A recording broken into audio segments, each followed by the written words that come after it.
Takumi एक 14 साल का आदमी जिसकी जिंदगी में कुछ भी खास नहीं था, ना कोई सपना ना कोई उम्मीद, वही बस बोरिंग सी नौकरी और खुद से ही नफरत भरी जिंदगी। जीने का मतलब क्या है, ये सवाल उसके दिमाग में हर रोज घूमता रहता था। लेकिन उस दिन कुछ अलग ही हो गया। एक बड़ी सी गलती में फंस गया। कोई दूसरी दुनिया के लोग अपने हीरोज को बुला रहे थे, लेकिन गलत तरीके से स्पेल चला और टाकुमी बेचारा बीच में ही फंस गया। उसका शरीर वहीं पर खत्म हो गया, बस एक आत्मा रह गई जो कि हवा में उड़ रही थी। तभी सामने एक बहुत ही खूबसूरत गोडेस आती है, बड़े बड़े सफेद पंख और चेहरे पर हल्का सा दुख होता है। मैं नोलेन हूँ, इस दुनिया की गोडेस, उसने कहा। ये सब गलती से हो गया, तुम टारगेट नहीं थे। उसने सब कुछ बताया कि कैसे दुश्मन अंपायर का समनिंग फेल हो गया और कैसे टाकुमी उसका शिकार बन गया। जिस पर टाकुमी कहते कि चलो कोई बात नहीं, मुझे वापस मेरी दुनिया में भेज दो। जिस पर गोडेस बताती कि अब ये नहीं हो सकता, अब मैं तुम्हें एक नई जिंदगी दूंगी, जिस तरह का जीवन तुम चाहोगे वैसा जी सकते हो। टाकुमी ने हल्की सी हंसी हंस दी, मुझे लड़ना नहीं आता, मैं बस शांति से रहना चाहता हूँ। नोलेन ने सोचा और फिर बोला, ठीक है, मैं तुम्हें एल्केमी, ब्लैक स्मिथिंग और प्रोडक्शन वाली स्किल दूंगी, जिससे कि तुम बिना लड़ाई के भी जी पाओगे।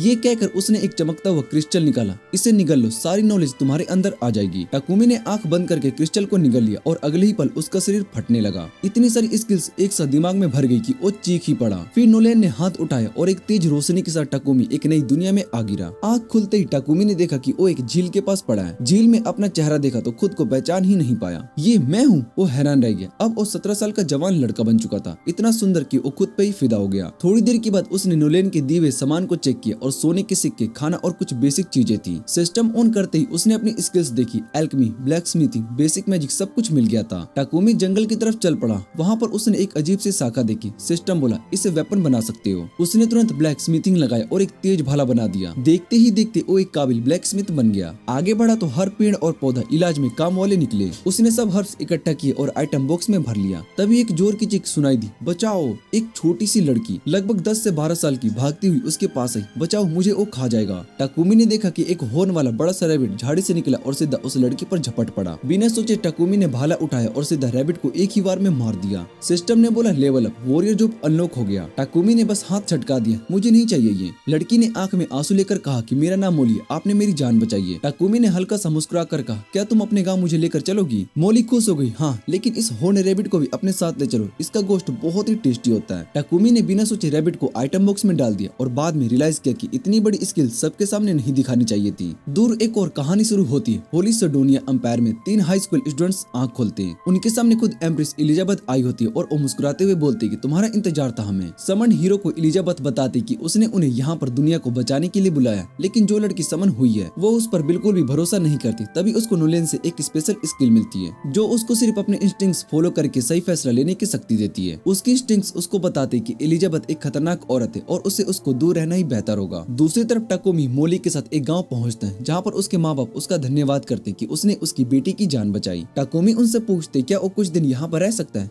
जिसे सुनकर वो खुशी खुशी मान जाते हैं। फिर वो उसका परिचय एक लोकल ब्लैक स्मिथ से करवाता है जो कि बताता है कि गांव के आसपास जंगल में सिर्फ औषधीय घाटक ही नहीं बल्कि एक नेचुरल माइन भी है जो कि किसी भी क्राफ्टमैन के लिए एक अच्छी जगह है। ये सुनकर टाकुमी बहुत ही ज्यादा खुश हो जाता है। तभी मोली के माँ बाप उसको बताते हैं कि गांव में रहने के लिए कोई इन नहीं है। टाकुमी बोलता है कि वो बाहर कैंप लगाकर रह सकता है, पर ब्लैक स्मिथ बोलता है कि हम तुम्हारे लिए जल्दी से एक घर बनवा सकते हैं। गाँव वाले इकट्ठा होते हैं और टाकुमी को एक खाली जगह दिखाते हैं। टाकुमी अपनी अर्थ मैजिक का यूज करके जमीन को सीधा कर देता है जो कि उसकी माँ ने काफी कंज्यूम कर लेती है और उसके सिर में दर्द होने लगता है। लेकिन गाँव वाले बहुत ही ज्यादा शॉक्ड हो जाते हैं क्योंकि मैजिक यूजर्स यहाँ पर बहुत ही रेयर होते हैं। फिर सब मिलकर जल्दी से एक घर बनाने लगते हैं और टाकुमी अपनी कारपेंटरी और ब्लैक स्मिथिंग स्किल का यूज करके अपने लिए कुछ फर्नीचर्स भी बना लेता है। उसके बाद वो अपनी स्टेटस विंडो से अपना जॉब वॉरियर बदलकर एल्केमिस्ट बना लेता है। फिर वो उन ओर्स पर काम करना शुरू कर देता है जो उसने ब्लैक स्मिथ की मदद से माइन किए थे। उसके पास कॉपर, आयरन और सिल्वर ओर्स है, साथ ही मैजिक आयरन भी है जो कि माना स्टोर कर सकता है। टाकुमी इस बात से बहुत ही ज्यादा एक्साइटेड हो जाता है और वो एल्केमी का यूज करके हर तरह की मटेरियल्स को गोल्ड में बदल सकता है। ये सोचकर वो और भी ज्यादा जोश में आयरन और ओर्स पर काम करना शुरू कर देता है। उसको किसी फर्नेस या बड़े टूल की जरूरत नहीं पड़ती क्योंकि वो मैजिक का इस्तेमाल करके ओर्स में से इंप्योरिटीज निकाल सकता है और उन्हें ब्रिक्स में डाल सकता है। लेकिन इस प्रोसेस में उसकी माना काफी कंज्यूम होती है, पर वो इतना एक्साइटेड होता है कि वो बिना रुके काम करता रहता है। थोड़ी देर में मोली उसको डिनर के लिए बुलाने आती है, पर जैसे ही वो घर के अंदर जाती है वो देखकर हैरान रह जाती है कि टाकुमी थकान से बेहोश हो चुका है। वो तुरंत अपने माँ बाप को बुलाती है जो कि टाकुमी को डांट लगाती है और उसको माना रिस्टोर पोषण देती है। अगले दिन मोली और उसकी माँ उस पर नजर रखती ताकि वो फिर से अपनी माना को पूरा खत्म ना कर ले। इस वजह से उसकी प्रोग्रेस थोड़ी धीमी पड़ जाती, पर कुछ दिनों में वो मीडल्स रिफाइन कर लेता है और अपने लिए बर्तन भी बना लेता है जो कि उसकी एल्केमी जॉब के लिए लेवल अप कर देता है। अपने खाली समय में टाकुमी गांव होकर ब्लैक स्मिथ की मदद करता और अपनी मैजिक का इस्तेमाल करके हाई क्वालिटी वेपन्स बनाता। इससे उसका black Smith job class level up हो जाता है और उसके बाद वो मोली के पिता के पास जाता है और उनसे पोषण उधार मांगते हैं ताकि वो उनका रेसिपी कॉपी कर सके। मोली के पिता उसको बेसिक पोषण देते हैं और कहते हैं कि अगर वो नए पोषण बनाता है तो वो उसको खरीद लेंगे। टाकुमी घर लौटकर कुकिंग करना शुरू कर देता है और जैसे पिंकमैन और वेल्टर वाटर की तारीफ करने लगता है। वो अपने आइडल्स की तरह मैजिक ब्लू ड्रग्स बनाता है, लेकिन उसका कलर ओरिजिनल रेसिपी से बहुत ही अलग होता है। अगले दिन ये जून की जंगल में चला जाता है और जो भी जहरीली पौधे होते हैं उसे खा लेता है। फिर अपने प्यूरिफिकेशन मैजिक का यूज करके जहर को निकालता है ताकि उसका पॉइजन रेजिस्टेंस बढ़ सके और प्यूरिफिकेशन मैजिक लेवल अप हो जाए। जब वो एक खास तौर पर एक खतरनाक पौधा खाने के बाद ठीक हो रहा होता है, तभी एक जाइंट आर्मर्ड बोर उस पर हमला कर देता है। टाकुमी मोस्टर देखकर घबरा जाता है। वो अपनी भाला चलाने की कोशिश करता है, लेकिन जैसे ही वो बोर से टकराता है भाला तुरंत टूट जाता है। टाकुमी बहुत ही मुश्किल से उसके वार से बचता है, पर उस पे मैजिक का अटैक करता है तो कोई असर नहीं होता। टाकुमी पीछे हटने लगता है, तभी उसकी नजर एक पॉइजनस स्पाइडर पर पड़ती है जो कि बुरी तरीके से घायल होती है। उसे लगता है कि अब उसे एक साथ दो मोस्टर से लड़ना पड़ेगा, लेकिन तभी स्पाइडर बोर के चेहरे पर कूद जाती है और उसे डिस्ट्रैक्ट कर देती है। बोर पहाड़ों से टकरा जाता है और हटने की कोशिश करता है, फिर दोबारा टाकुमी पर हमला करने लगता है। टाकुमी के पास अब कोई भी उपाय नहीं बचता, लेकिन तभी उसके दिमाग में एक रिस्की प्लान आता है जो कि शायद से काम कर सके। जैसे ही बोर उस पर चार्ज करता है, टाकुमी बचने की जगह सीधा उसकी तरफ कूद जाता है। फिर वो अपनी एल्केमी स्किल का यूज करके बोर के दिमाग को डिकम्पोज कर देता है और बोर तुरंत मर जाता है। उसके बाद टाकुमी घायल स्पाइडर के पास जाता है और शुक्रिया कहने के लिए उसके चोटों को हील कर देता है। फिर वो वापस जाने लगता है, लेकिन तभी सिस्टम बताता है कि उसने पॉइजनस स्पाइडर को टैम कर लिया। टाकुमी बहुत ही चौंक जाता है, लेकिन स्पाइडर उसको पपी आई देकर देखती है और वो मजबूर होकर मान जाता है एक्सेप्ट करने के लिए। टाकुमी स्पाइडर का नाम मैपल रखने का फैसला करता है क्योंकि उसके बैक का डिजाइन एक मैपल की लीफ जैसा होता है। जैसे ही वो नाम रखता है, स्पाइडर इवॉल्व हो जाती है और वो बोलने लगती है। टाकुमी उसे गांव लेकर जाता है, जिसे देखकर सब लोग बहुत ही डर जाते हैं। लेकिन सबसे ज्यादा चौंकने वाली बात ये होती है कि टाकुमी ने इस इंसेक्ट को टैम कर लिया होता है, जो कि आमतौर पर टैम होने के लिए तैयार नहीं होते। टाकुमी सभी को बताता है कि इसके बारे में सोचने का कोई फायदा नहीं है। वो लोग पहले उस बड़े बोर पर ध्यान दे जो कि उसने शिकार किया है। उसी रात विलेज वाले एक बड़ी सी पार्टी रखते हैं ताकि बोर की मीट को एंजॉय कर सके और मोली की डेड टाकुमी को उस बोर के वैल्यूएबल मटेरियल्स दे देते। वो उससे कहते कि वो सिटी में जाकर इन्हें बेच सकते हैं, क्योंकि एक टैलेंटेड इंसान को सिर्फ एक सिंपल से विलेज तक सीमित नहीं रहना चाहिए। दूसरी तरफ नोलन टाकुमी के प्रोग्रेस को देख रही होती है और वो उसके लिए बहुत ही खुश होती है। तभी एक और गोडेस वहाँ पर आ जाती है और वो नोलन से पूछती है क्या टाकुमी एक स्पेशल इंसान है, क्योंकि सिर्फ उसी को ही नया बॉडी और स्पेशल पावर मिली है और उसको सेडोनिया एम्पायर के समनिंग से 1 साल पहले इस वर्ल्ड में भेज दिया गया था। कुछ दिनों के बाद जब टाकुमी सुबह उठता है तो वो अचानक देखता है कि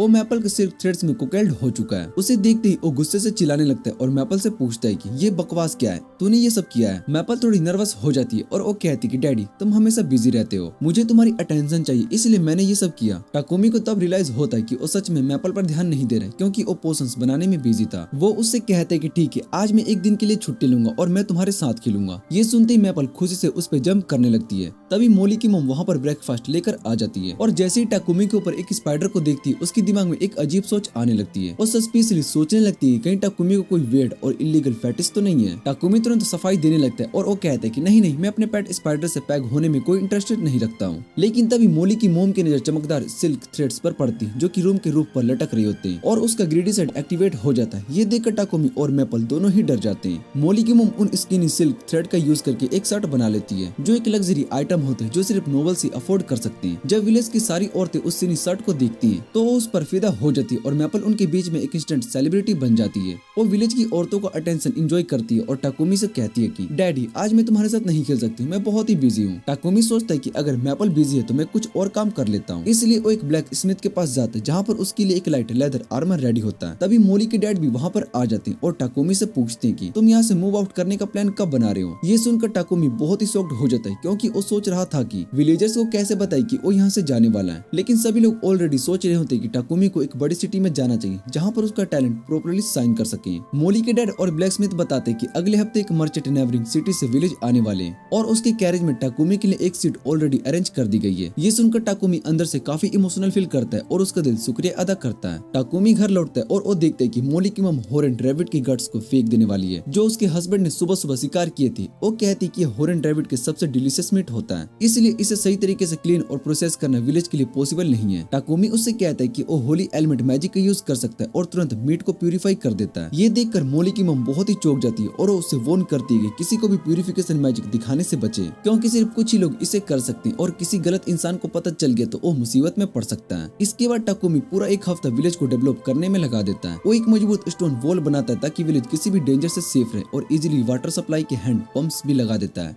जब अगले हफ्ते मर्चेंट पेपैक विलेज में आते तो स्टोन वॉल को देखकर बहुत ही डम्फाउंडेड हो जाते हैं। मोली के डैड और ब्लैकस्मिथ उसके पास बिजनेस करने के लिए बाहर आते हैं और जल्दी टाकुमी भी वहाँ पर पहुंच जाता है। वो पेपैक से अपने इंट्रोडक्शन देता है और फिर मोली के डैड को बताता है कि उसने अपने घर में 100 बोटल्स बेसिक हीलिंग पोशंस छोड़ दिए ताकि अगर विलेज को कभी भी जरूरत पड़े तो उसका यूज कर सकते हैं। पेपैक हीलिंग पोशन को देखकर शॉक हो जाता है क्योंकि वो काफी हाई क्वालिटी का लगता है। वो टाकुमी से पूछते हैं क्या इसे और वो क्लोजली देख सकता है। जब पेपैक पोशन को एग्जामिन कर रहा होता है तब टाकुमी मोली और विलेज के लोगों से अलविदा कहने लगता है। विलेजर्स ने उसके लिए एक स्पेशल जैकेट बनाई होती है जो कि मैपल सिल्क से बनी होती है। टाकुमी उनका दिल से शुक्रिया अदा करता है और कैरेज में बैठ जाता है। जब विलेजर्स उसे गुड बाय कहने लगते हैं तो उसका दिल भारी हो जाता है। उसे लगता है कि ये विलेज इस वर्ल्ड का उनका असली घर है। ये इमोशनल गुड बाय देखकर पेपैक के एक बॉडीगार्ड की आंखों में आंसू भर जाता है। ब्लोंड बॉडीगार्ड अपना नाम हेल्थ बताता है और रेड हेड का नाम रियल होता है और साइलेंट बंदी का नाम बोगर होता है। पेपैक पहले बताता है कि ये लोग सी रैंक एडवेंचर पार्टी है और उसने इन्हें अपनी बॉडीगार्ड टीम में हायर किया है। जब सब स्मॉल टॉक करने लगते हैं तब रेड हेड रियल टाकुमी से उसके बैग के बारे में पूछता है। टाकुमी बताता है कि उसके बेड में उसकी स्पाइडर पेट है। ये सुनकर सब शॉक हो जाते हैं और रियल उसके टाइम स्पाइडर को क्लोजली देखने की कोशिश करता है। मैपल सोचती है कोई परवेट है इसलिए वो तुरंत उसका हेडबट कर देती है और फिर चुपचाप बोल्ड बॉडीगार्ड बोगर की गोद में जाकर बैठ जाती है। मैपल के बिहेवियर को देखकर सभी हंसने लगते हैं। उसके बाद पेपैक टाकुमी से कहता है कि वो भी हीलिंग पोशन खरीदना चाहता है जो कि उसने विलेजर्स को दिए थे। जब तक वो बिजनेस के डिटेल्स को डिस्कस करते हैं तब तक पेपैक अपनी मजबूरन में कैरेज को रोकने पर मजबूर हो जाता है क्योंकि रास्ते में मोस्टर्स आ गए होते हैं। टाकुमी बाहर झांकता है और वो देखता है कि कुछ गोब्लिन्स उनकी तरफ बढ़ रहे हैं। एडवेंचरस तुरंत एक्शन के लिए तैयार हो जाते हैं जबकि पेपैक का तो डर के मारे बुरा हाल हो चुका होता है। एडवेंचरस बिना किसी दिक्कत के आसानी से गोब्लिन को हरा देते हैं और इसके बाद उनका सफर शांत रहता है। 3 दिन के बाद वो लोग बेल्टोन सिटी पहुंच जाते हैं जहाँ पर टाकुमी सबसे पहले एडवेंचरल गिल्ड जाने का फैसला करता है। उसका असल प्लान एल्केमिस्ट गिल्ड में रजिस्टर करने का होता है लेकिन रिसेप्शनिस्ट बताती है कि ऐसा कोई गिल्ड एग्जिस्ट ही नहीं करता। ये सुनकर टाकुमी बहुत ही उदास हो जाता है लेकिन वो फिर भी एक एडवेंचर के रूप में रजिस्टर कर लेता है और फिर मैपल को अपना पेट डिक्लेयर कर देता है। ये सब होने के बाद वो पेपैक की कंपनी में आ जाता है ताकि अपना पोशंस के बारे में डील कर सके। पेपैक उसके पोशन के लिए एक अच्छा प्राइस ऑफर करता है और टाकुमी अपने दिमाग में कैलकुलेशन करता है। 1 मिनट लगता है ये समझने में कि अगर वो जापान में होता तो सिर्फ एक डील में मिलियनियर्स बन सकता था। पेपैक बताता है कि जब टाकुमी फेमस हो जाएगा तो वही आइटम और भी ज्यादा हाई प्राइस पर बिकेंगे। टाकुमी सोचता है कि ये सब कुछ ज्यादा ही अच्छा लग रहा हो जैसे कि कोई छुपी हुई चाल हो।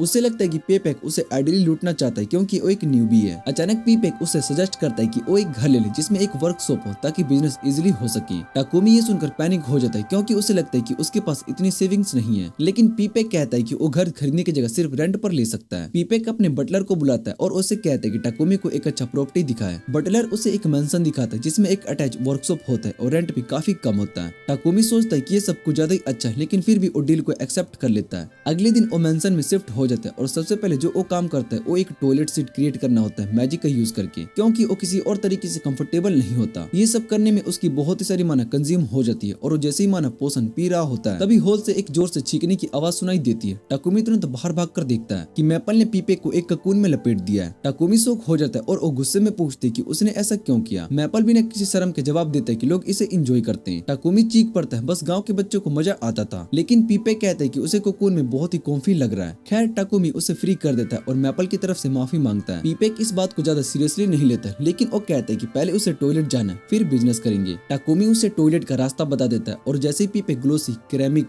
टॉयलेट का सीट देखता है उसकी आंखें फट जाती है। टाकुमी पेपैक को बताता है कि ये टॉयलेट सीट एक स्पेशल फीचर के साथ आता है जो कि तुरंत ही सारा का सारा वेस्ट प्यूरिफाई कर सकता है। ये सुनकर पेपैक उससे पूछते हैं क्या वो प्यूरिफिकेशन मैजिक का यूज कर सकता है। टाकुमी को तब याद आता है कि उसे ये बात छुपानी थी इसलिए वो पेपैक से कहता है कि ये बात किसी को ना बताए। पेपैक इस बात को छुपाने के लिए मान जाता है और फिर वो टाकुमी से 100 और टॉयलेट सीट्स बनाने के लिए कहता है क्योंकि ये बिजनेस के लिए काफी ज्यादा फायदेमंद हो सकती है। टाकुमी हाँ कर देता है तो पेपैक उससे कहता है कि उसे कुछ मददगार मिल लेने चाहिए और उसको ये भी सजेस्ट करता है कि मजदूरों की जगह एक स्लेव ले ले। ये सुनकर टाकुमी हैरान हो जाता है लेकिन पेपैक उसे समझाता है कि अगर वो एक स्लेव रखता है तो वो अपनी होली मैजिक की ताकत दुनिया से छुपा सकता है। वो बताता है कि जो भी लोग होली मैजिक का यूज कर सकते हैं उन्हें चर्च में मोनोपोली बना लेते हैं और उनका पूरा फायदा उठाते हैं, इसलिए उसके लिए ये जरूरी है वो अपनी ताकत को छुपाए रखे। टाकुमी समझ जाता है पर वो स्लेव लेने के खिलाफ होता है क्योंकि उसका मानना है कि उसके मोरल्स के अगेंस्ट है। लेकिन पेपैक उसे समझाता है कि उतना भी बुरा नहीं है जितना कि वो सोच रहा है और उसको एक भरोसेमंद स्लेव ट्रेडर के पास ले जाता है। जैसे ही पेपैक अंदर किसी स्लेव की तलाश करने जाता है टाकुमी वहाँ के सुंदर गार्डन में थोड़ा घूमने लगता है। तभी उसकी नजर एक सुंदर एल्फ पर पड़ती जो कि उसे ठंडे लहजे में कह रही होती कि वो यहाँ से चला जाए। टाकुमी इस बात से हैरान होता है। एल्फ दोबारा वही बात कहती है, बता देती है कि ये जगह एक बच्चे के लिए नहीं है इसलिए उसको वापस चले जाना चाहिए।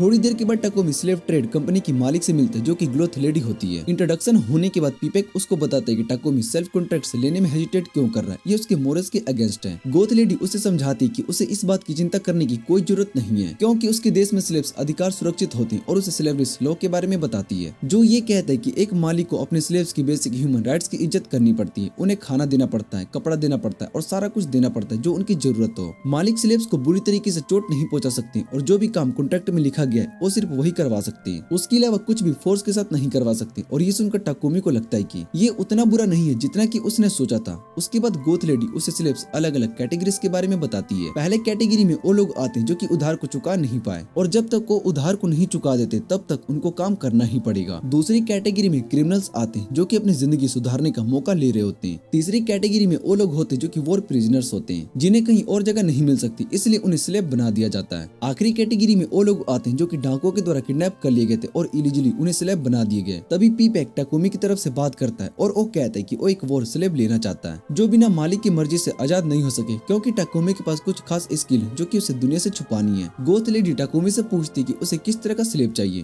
टाकोमी बताता है कि उसे कोई ऐसा चाहिए जो घर का ध्यान रख सके और साथ ही रॉ मटेरियल्स गैदर करने और गिल्ड क्वेस्ट के द्वारा बॉडीगार्ड का काम भी करे। मोमी कहती कि एक स्लेव से ये करवाना मुश्किल होगा, इसलिए उसे 2 स्लेव्स लेने पड़ेंगे। फिर वो एक लड़की को बुलाती जो कि बैंडिट्स के द्वारा बचपन में किडनैप कर ली गई थी और उसका नाम मारिया होता है। मारिया पढ़ी लिखी होती है और घर के काम में भी ट्रेंड होती है। टाकोमी उसे देखते ही बहुत ही ज्यादा फिदा हो जाता है क्योंकि वो लोग की क्यूट लग रही होती है। वो उसे अपने घर के साइज के बारे में बताता है तो मारिया कहती है कि वो अकेले ही सब कुछ संभाल लेगी। टाकोमी थोड़ा हैरान होता है और वो उससे पूछते है कि जब वो इतनी क्यूट है तब कोई उसे लेकर क्यों नहीं गया, इतने लड़के होंगे जो उसको लेने के लिए लाइन में लगे होंगे। ये सुनकर मारिया एकदम लाल पड़ जाती है और वो कहती कि वो सिर्फ घर में ही काम करेगी, लेकिन वो टाकोमी को रात में अपने कमरे में छुपकर नहीं आने देगी रॉ एक्शन के लिए। टाकोमी एकदम शर्मा जाता है और उसे समझाने लगता है कि वो सिग्मा मेल है जो कि ऐसे काम नहीं करता। गोथ मम्मी दोनों की बात सुनकर कहती कि अब कॉन्ट्रैक्ट साइन करने का टाइम आ गया है और इस तरह मारिया ऑफिशियली टाकोमी की स्लेव बन जाती है। फिर मोमी बताती कि अभी उनके पास कोई वॉर स्लेव नहीं है जो बॉडीगार्ड बन सके, लेकिन तभी मारिया को याद आता है कि उनके पास सोफिया नाम की एक लड़की है। मोमी मारिया को घूर कर देखती है और वो उससे कहती कि उसकी औकात नहीं है उसे सजेस्ट करने की और उसे तुरंत जाकर अपनी चीजें पैक करने के लिए कह देती है। ये सब सुनकर टाकोमी को क्यूरियोसिटी होती है कि ये सोफिया कौन है, तो वो मोमी से कहता है कि वो कम से कम एक बार उससे मिलना चाहता है। मोमी उसे लेकर चल पड़ती है और पता चलता है कि सोफिया वही लड़की जो कि टाकोमी ने गार्डन में देखी थी। मोमी बताती है कि सोफिया 50 साल पहले एल्फ के साथ वॉर में कैप्चर हो गई थी और तब से उसने कभी भी किसी को अपना मास्टर नहीं बनाया। वो ये भी बताती कि उसके शरीर पर अभी भी वॉर का डैमेज है और उसकी मैजिक भी किसी कर्ज की वजह से सील हो चुकी है। इस वजह से वो एक कॉम्बैटेंट या बॉडीगार्ड का काम नहीं कर रही है। टाकोमी मोमी से कहता है कि वो सोफिया से अकेले में बात करना चाहता है। मोमी उन्हें रूम में छोड़कर चली जाती है। जैसे ही मोमी चली जाती है सोफिया दोबारा से वही लाइन बोलती है कि टाकोमी को यहाँ से चले जाना चाहिए, लेकिन इस बार टाकोमी उसका चेहरा पढ़ लेता है और जबरदस्ती उसके स्टेटस विंडो को देखने लगता है। वहाँ उसे दिखाई देता है कि सोफिया एक्चुअली काफी स्ट्रॉन्ग है, लेकिन उसके लिम्स का डैमेज और कस की वजह से वो अभी भी यूजलेस है। टाकोमी के दिमाग में एक प्लान आता है कि अगर वो उसे हील कर सके तो उसके लिए एक बहुत ही बड़ी एसेट बन सकती है। वो तुरंत मोमी को बुलाती है और वो कहती है कि वो सोफिया के साथ भी कॉन्टेक्ट करेगा। सोफिया उसे याद दिलाती है कि अभी तो वो साकुरा से भी ज्यादा यूजलेस है, लेकिन टाकोमी सिर्फ एक ही बात बोलता है, मैं I can fix her cube का प्रेसिडेंट हूँ। और फिर इस तरह से पेपर वर्क कंप्लीट हो जाता है और फिर मोमी कॉन्ट्रैक्ट मैजिक कास्ट करके दोनों लड़कियों को टाकोमी के साथ ऑफिशियली जोड़ देती है। टाकोमी घर पहुंचता है, लेकिन जैसे ही दरवाजा खोलता है मैपल एकदम उस पर जंप कर देती है और उसको जमीन पर गिरा देता है। सोफिया तुरंत पैनिक कर जाती है, उसे लगता है कि उसका मास्टर किसी मॉन्स्टर के अटैक में आ गया है। वो एकदम एक्शन में आने वाली होती है कि तभी टाकोमी उसे रोक देता है और बताता है कि मैपल एक्चुअली उसका पेट है। दोनों लड़के एकदम कंफ्यूज हो जाते हैं, लेकिन फिर वो सोचती है कि टाकोमी वैसे भी बहुत ही अजीब है, इसलिए ज्यादा सोचने का कोई फायदा नहीं है। फिर टाकोमी उन्हें अंदर लेकर जाता है और उनके लिए अलग अलग रूम्स एलोकेट करता है। वैसे भी घर में इतना एक्स्ट्रा कमरे जो कि उनका कोई यूज नहीं है। वो उन्हें बताता है कि वो जब चाहे तब घर का बात यूज कर सकती है। ये सुनते ही दोनों लड़कियां तुरंत नहाने के लिए चली जाती है। बात के अंदर मारिया कहती है कि उसे बिल्कुल भी उम्मीद नहीं थी कि मोमी सोफिया को इतनी आसानी से जाने देगी। वो हमेशा उसके लिए प्रोटेक्टिव रही है, लेकिन फिर वो मजाक में कहती है कि टाकोमी में जरूर कोई खास बात होगी। सोफिया लेकिन किसी और ही सोच में डूबी होती। उसे कॉन्ट्रैक्ट में देखना था कि टाकोमी के बारे में ज्यादा इन्फॉर्मेशन नहीं लिखी थी। तो फिर ये लड़का आखिर में है कौन? उसके बाद वो डाइनिंग रूम में आते हैं जहाँ टाकोमी सभी के लिए डिनर बना चुका होता है। मारिया ये देखकर एकदम टंट्रम थ्रो कर देती है क्योंकि कुकिंग उसका काम होना चाहिए था। टाकोमी समहाउ उसे समझाता है और मना लेता है। सोफिया भी थोड़ी हेजिटेट होती है, एक मास्टर अपनी स्लेव के साथ बैठकर खाना खाए, लेकिन टाकोमी बस कैजुअल टोन में कहता है कि वो ऐसे ही चिल बंदा है। अगले दिन टाकोमी को पीपेक की तरफ से एक पार्सल मिलता है। फिर वो मार्केट में शॉपिंग के लिए निकल पड़ता है। रास्ते में उसे एक चर्च दिखाई देता है और वो बस वैसे ही कैजुअली अंदर चला जाता है, जहाँ उसे नोलेन का एक बड़ा स्टैचू दिखाई देता है और उसके सामने जाकर प्रे करने लगता है। उसने सुना था कि सिडोनिया एम्पायर इस देश के रिलीजन को कंट्रोल करता है, लेकिन नोलेन फिर भी उससे नफरत करती है। वो सोचती है कि आखिर वो इनसे नफरत क्यों करती है, ये सब भी तो उसकी पूजा करते हैं। और तभी एकदम से उसके कानों में नोलैन की आवाज गूंजती है। वो कहती है कि मैं इनसे इसलिए नफरत करती हूँ क्योंकि मैं इनके लिनर सर्कल का हिस्सा नहीं हूँ। टाकुमी एकदम आंखें खोलता है और वो देखता है कि वो एकदम बादलों के ऊपर फ्लोट कर रहा है। वो एकदम पैनिक कर जाता है और वो सोचता है कि कहीं वो दोबारा से मर तो नहीं गया। लेकिन नोलैन उसे शांत करती है और वो कहती है कि उसे बस एक छोटी सी चैट के लिए बुलाया गया है। फिर उसे सिडोनिया एम्पायर और राइवलरी के बारे में बताने लगती है। वो कहती है कि ओरिजिनली एक चर्च ऑफ क्रिएशन था जो कि उसकी पूजा करता था, लेकिन फिर सिडोनिया एम्पायर ने एक नया चर्च ऑफ डिवाइन लाइट बना दिया जो एक ऐसे भगवान को मानने लगा जो कि एग्जिस्ट ही नहीं करता। सिडोनिया ने अपने पावर का यूज करके ज्यादा फॉलोअर्स इकट्ठा कर लिए और धीरे धीरे चर्च ऑफ क्रिएशन को पीछे धकेलने लगा। लेकिन नोलैन को इंसानों के पेटी मैटर्स में इंटरफेयर करना पसंद नहीं था, तो उसने बस सब कुछ होने दिया। उसके बाद वो टाकुमी से कहती कि जो भी ब्लेसिंग उसने दिए वो हमेशा उसके लिए रहेंगे, लेकिन जो छोटा सा प्लॉट आर्मर उसने दिया था वो अब जल्दी खत्म होने वाला है।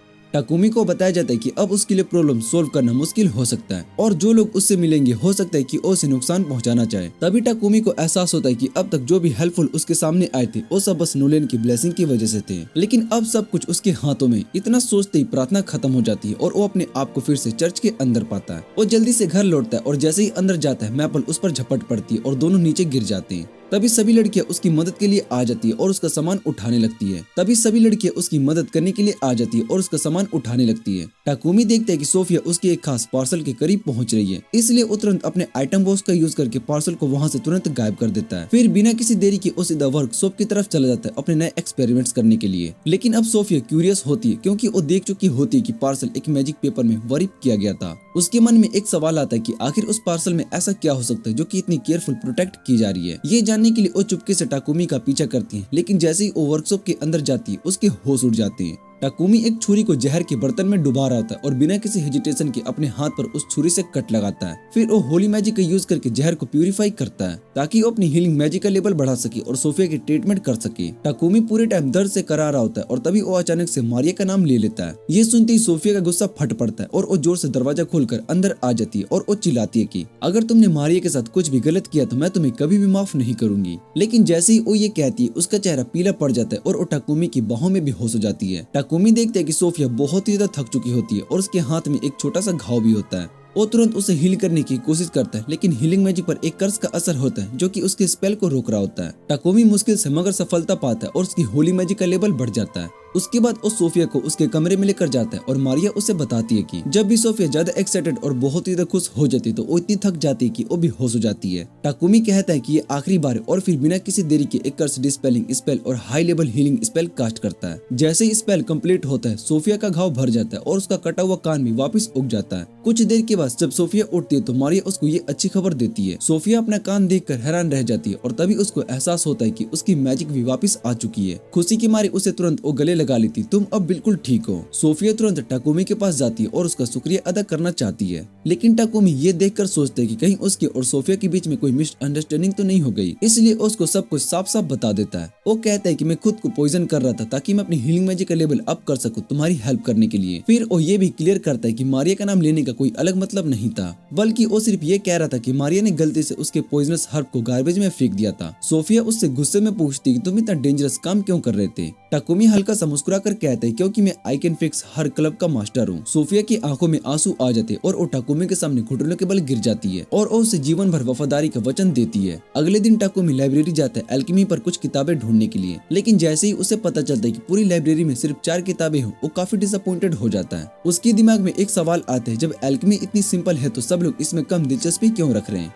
तभी उसे एक अजीब सी बात समझ में आती है। वो किताबें एक प्राचीन भाषा में लिखी होती है जो सिर्फ उसे ही समझ आती है क्योंकि उसे गॉडेस की ब्लेसिंग मिली है। वो वापस घर लौटता है और तुरंत अपने नए काम पर लग जाता है, मर्चेंट पीपे के लिए नए टॉयलेट सीट्स बनाना। कुछ ही दिनों में वो 100 टॉयलेट सीट्स को बना लेता है और वो डिसाइड करता है कि अब थोड़ी देर तक मास प्रोडक्शन से ब्रेक लेना चाहिए। अब मैं थोड़ा सफर करना चाहता हूँ क्योंकि मुझे दुनिया देखनी है। वो बताता है कि सोफिया उसकी बॉडीगार्ड होगी जबकि मारिया घर की देखभाल करेगी, लेकिन मारिया बहुत ही ज्यादा गुस्सा हो जाती है, मुझे भी तुम्हारे साथ आना है। टाकुमी थोड़ा नर्वस हो जाता है और वो एक नॉन फाइटर को अनजान जगह ले जाने से हेजिटेट करता है और घर की देखभाल करने के लिए भी तो कोई काम करने वाला चाहिए। लेकिन तभी मारिया का नाटक शुरू हो जाता है और रोना शुरू कर देती है और कहने लगती है कि मुझे अकेला छोड़ना मतलब एक टॉयलेट को बीच रेगिस्तान में अकेला छोड़ देना। टाकुमी उसके अजीब सोच पर अपना सर पकड़ लेता है, ये स्टूपिड रेडहेड हमेशा ऐसे अजीब एग्जांपल्स क्यों देती है। मारिया उसके करीब आती है, अपनी आंखों में पपी आई लेकर आती है और एक इमोशनल अपील देती है। टाकुमी महसूस करता है कि उसकी सोच धीरे धीरे हिल रही है, लेकिन कोई भी फैसला लेने से पहले वो मारिया के स्टेटस को चेक करने का सोचता है। वो मारिया का चेहरा पढ़ता है और उसका स्टेटस विंडो देखता है और एकदम शॉक हो जाता है। मारिया सिर्फ एक सिंपल मेड ही नहीं बल्कि एक फुल फ्लेज्ड बैटल मेड है, और सिर्फ इतना ही नहीं, उसके स्टेट्स तो टाकुमी से भी बहुत ही बेहतर है। टाकुमी हैरान रह जाता है। मारिया उससे रिक्वेस्ट करती है कि वो उसे अपने साथ ले चले।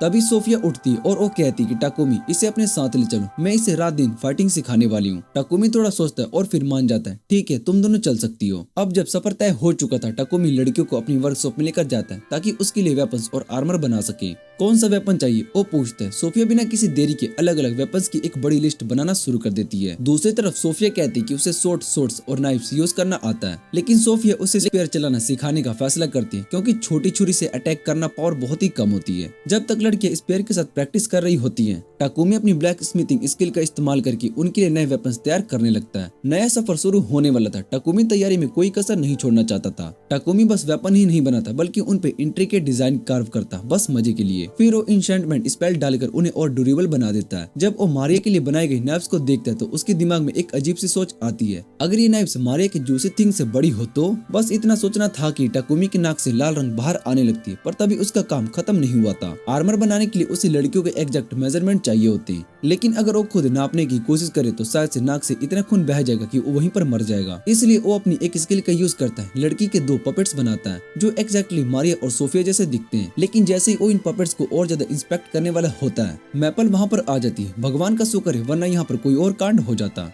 टाकुमी जल्दी से मैपल से स्पाइडर सिल्क मांगता है और फिर आर्मर डिजाइन करने लग जाता है, एक हार्डकोर इंसेल की तरह। कुछ दिन के बाद आर्मर बनकर तैयार हो जाता है और ये आर्मर बिल्कुल दिखने में नॉर्मल कपड़ों जैसा लगता है, पर अंदर काफी ज्यादा टफ होता है। जब लड़कियां इसे पहनती है तो वो बहुत ही इम्प्रेस्ड हो जाती है। इतना परफेक्ट कैसे बना लिया, सोफिया पूछती है। टाकुमी तुरंत मैपल की तरफ देखता है ताकि वो उसका डर्टी सीक्रेट ना बता दे। फिर वो लड़कियों का ध्यान हटाने के लिए उन्हें पहले वेपन्स चेक करने के लिए कहता है। उसके बाद वो दोनों को मिथ्रिल के मैजिक रिंग देता है जो कि उन्हें स्पेल कास्टिंग स्पीड को बढ़ा देगी। अब जब सब रेडी होता है तो टीम एडवेंचर्स गिल्ड जाती है, जहाँ सोफिया और मारिया को ऑफिशियली एडवेंचर के रूप में रजिस्टर कर दिया जाता है। टाकुमी फिर उन्हें एक पार्टी के रूप में रजिस्टर करता है। गिल्ड रिसेप्शनिस्ट टाकुमी को याद दिलाता है कि 1 महीना होने वाला है और उसे अपने एडवेंचर्स लाइसेंस के लिए मैंडेटरी रिक्वेस्ट कंप्लीट करनी होगी। टाकुमी कहता है कि वो इसी काम से आया और रिक्वेस्ट बोर्ड पर एक आसान क्वेस्ट ढूंढने लगता है। तभी एकदम से कुछ मोटे अगली लूजर वहाँ पर आ जाते हैं। ए लड़की, हमारी पार्टी ज्वाइन कर लो, वो कहने लगते हैं। टाकुमी को ये बिल्कुल पसंद नहीं आता। मेरी लड़कियों से कोई ऐसे बात करेगा, हरगिज नहीं। वो सीधा उन मोटू लोगों के साथ जाकर टकरा जाता है। उसका लीडर जो सिर्फ एक चलती फिरती हिप्पो लग रहा होता है, उसे घूर कर देखता है। टाकुमी अंदर से थोड़ा डरेड होता है पर वो दिखाता नहीं। अगर तू इतना मोटा है तो तेरी माँ इतनी भारी होगी कि उसे सुपरमैन भी नहीं उठा सकता, टाकुमी बोलता है। ये सुनते हिप्पो धधक उठता है और वो गुस्से में आकर टाकुमी को मुक्का मारने की कोशिश करता है, लेकिन टाकुमी ऑलरेडी एक स्पेल कास्ट कर चुका होता है जो कि उसकी बॉडी को मेटल में बदल देता है। हिप्पो का मुक्का सीधा उसके मेटल बॉडी से टकराता है और उसका हाथ टूट जाता है। उसके लाइकिस भी टाकुमी पर अटैक करने वाले होते हैं, पर तभी गिल्ड मास्टर आ जाता है और जोर से चीख कर उन्हें रोक देता है। वो हिप्पो की टेढ़ी हाथ को देखते हैं और टाकुमी से पूछते कि ये तूने किया। मारिया तुरंत उसके सपोर्ट में बोलती है, लेकिन गिल्ड मास्टर उसकी बात नहीं मानता। तभी रिसेप्शनिस्ट आता है और सबको समझाने लगता है। अब सच्चाई सामने आने वाली थी।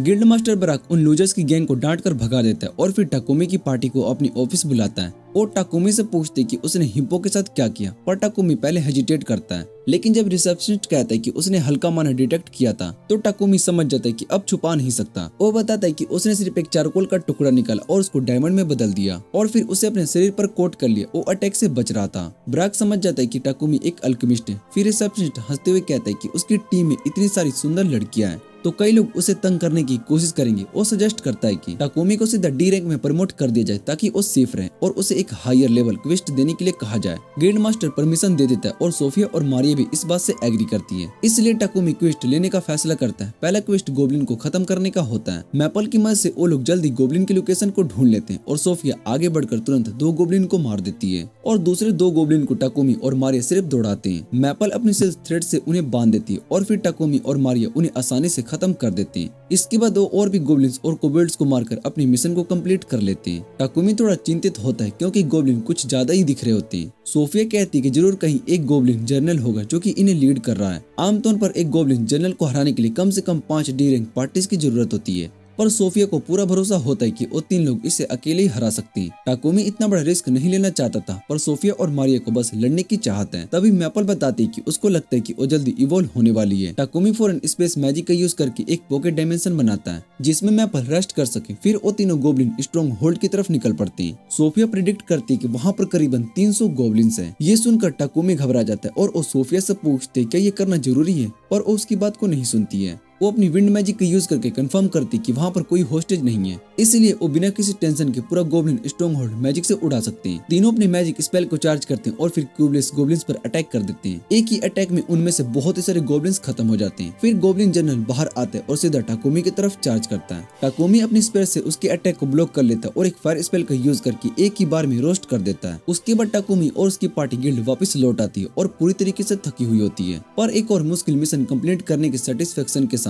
जब टाकुमी और उसकी पार्टी के लिए लाए गए मैजिक जेम स्टोन और रिसोर्स का अमाउंट देखता है तो उसे एक मिनी हार्ट अटैक आ जाता है। वो फौरन टाकुमी से कहता है कि उसे गिल्ड मास्टर के ऑफिस में आना पड़ेगा, पर टाकुमी इतना थक चुका होता है कि वो चलने की भी हालत में नहीं होता और उसका मन भी नहीं करता। फिर भी वो किसी तरह ब्राक के ऑफिस में पहुंचता है जहाँ पर गिल्ड मास्टर एकदम से चिल्लाने लगता है। एक गोब्लिन जनरल को हराने के लिए कई डी-रैंक्स की टीम लगती है और तुम लोग उसे अकेले ही हरा पाए। ब्राक अपना सर पकड़ लेता है। अचानक उसके गंजे सर के सामने एक पॉकेट डायमेंशन खुलता है और एक हाथ बाहर आकर उसके पीछे धकेल देता है। मैपल इवॉल्व होकर उस बड़े डायमेंशन से बाहर आती है। वो आधी स्पाइडर और आधी इंसान बन चुकी होती है। वो अपने दोस्तों को बड़ी केयरफुल तरीके से इंट्रोड्यूस करवाती है। मास्टर अब और कुछ बोलने की हालत में नहीं रहता, बस अपना हाथ हिलाकर टाकुमी से कहता है चलो घर जाओ। कुछ दिन के बाद मारिया शर्माती हुई टाकुमी के वर्कशॉप में आती है। वो उसे कुछ पुराने कपड़े मांगती है क्योंकि उसे और सोफिया के लिए अंडरवेयर बनानी है। टाकुमी कहता है कि सिर्फ क्राफ्ट से वो अच्छा अंडरवेयर नहीं बना पाएगी। तभी मारिया एक स्ट्रेच दिखाती है जो उसने डिजाइन किया है। टाकुमी उसे देखकर सोचता है कि ये बहुत ही बेसिक है। वो फौरन एक और स्केच बनाता है एक मॉडर्न लॉन्जरी का जिसमें एक छोटा सा बो भी होता है। मारिया जैसे ही डिजाइन देखती है वो खुशी से उछल पड़ती है, मुझे भी चाहिए। वो एक्साइटेड होकर कहती है।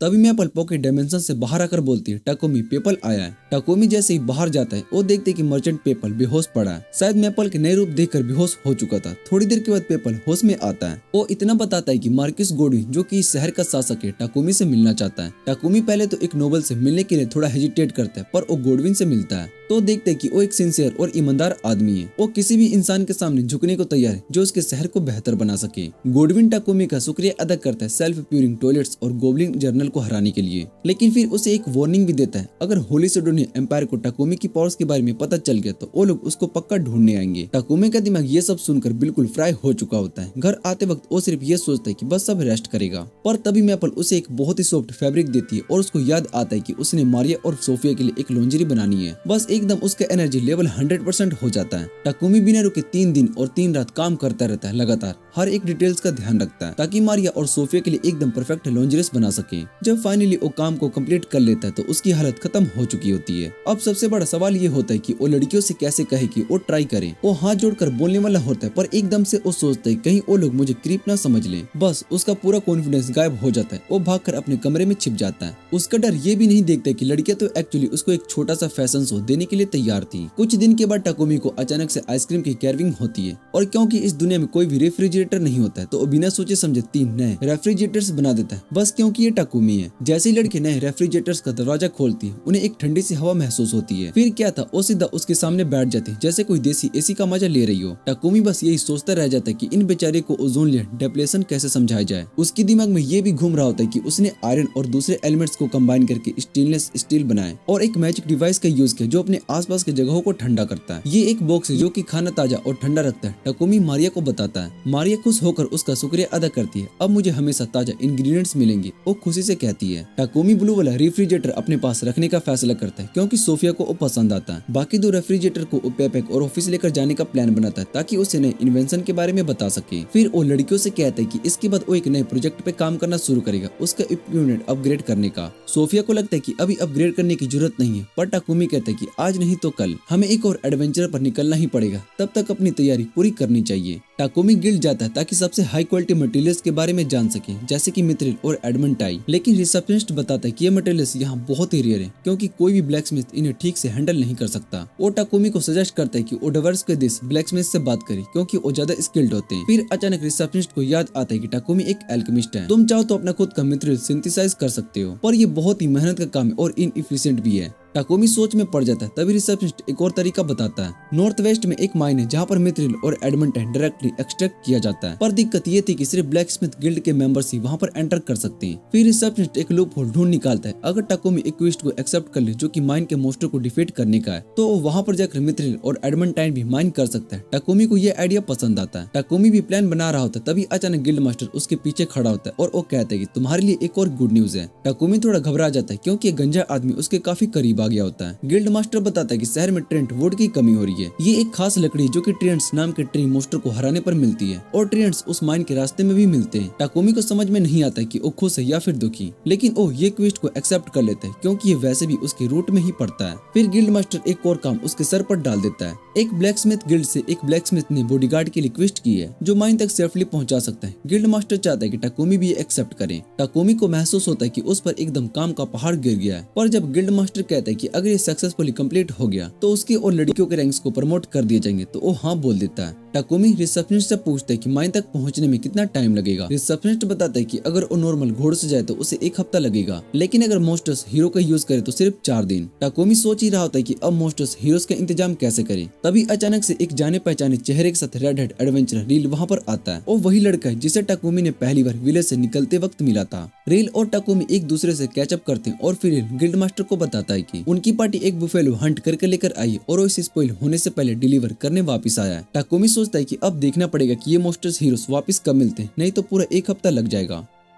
रील कल अपने दोस्तों के पास वापस जाने वाला होता है, लेकिन टाकोमी उसे अपने घर रात बिताने के लिए कहता है। रील खुशी खुशी मान जाता है और फिर वो टाकोमी के साथ पीपेक से मिलने जाता है। पीपेक जैसे रेफ्रिजरेटर देखता है बिल्कुल पागल हो जाता है। वहाँ टाकोमी उसको बताता है कि वो माइन जाने वाला है मिथ्रिल लेने के लिए। वो पीपेक के उसके मोस्टर घोड़ों से खींचने वाली एक कैरेज को उधार देने का फैसला करता है, लेकिन बदले में वो मिथ्रिल और का कुछ हिस्सा खरीदना चाहता है। टाकोमी खुशी खुशी ये डील को मान लेता है। उसके बाद पीपेक उसे रेफ्रिजरेटर बनाने की रिक्वेस्ट करता है। इसके बाद टाकोमी नए ब्लैक स्मिथ के पास जाता है ये देखने के लिए कि क्या कोई को मिथ्रिल दे सकता है, लेकिन कोई भी मदद नहीं कर पाता। और जब वो वापस घर पहुंचते तब तक रात हो चुकी होती है। अचानक रियो एक अजनबी शख्स को उसकी तरफ आते हुए देखते उसे हॉस्टिल वाइब मिलती है, इसलिए वो टाकोमी को लेकर भागने का फैसला करता है, लेकिन उस हुडेड अटैक एक जोर सा किक मारकर उसे नीचे गिरा देता है। फिर वो अपनी हुड हटाती है और फिर पता चलता है कि वो सोफिया है। उसको लगता है कि रील उसके फेम बॉय मास्टर को किडनैप कर रहा है और रील पर वार करने वाली होती है, लेकिन टाकोमी बीच में आ जाता है और वो सब कुछ समझाता है। फिर ओरिल से माफी मांगते हैं और ओरिल कहते हैं कि सब ठीक है, लेकिन अब उसके पास बहुत ही सारे सवाल हैं। जल्दी सब घर पहुंच जाते हैं और जैसे रील मैपल का नया इवल ड्रॉप देखता है वो बिल्कुल शॉक्ड रह जाता है। उसको जलन होती है कि टाकोमी 3 सुंदर लड़कियों के साथ रह रहा है जब तक कि वो अभी तक सिंगल है। रात में टाकोमी अपनी टीम को गिल्ड से लाए हुए नई क्वेस्ट के बारे में बताता है। सब लोग तय करते कि मिशन लेना चाहिए। अगले दिन जैसे रील घर चला जाता है, टाकोमी नए वेपन्स बनाना शुरू करता है। वो एक बड़ी टंगस्टन स्वॉर्ड बनाने की कोशिश करता है जो कि दुश्मन की माना को ऑब्जर्व कर सके,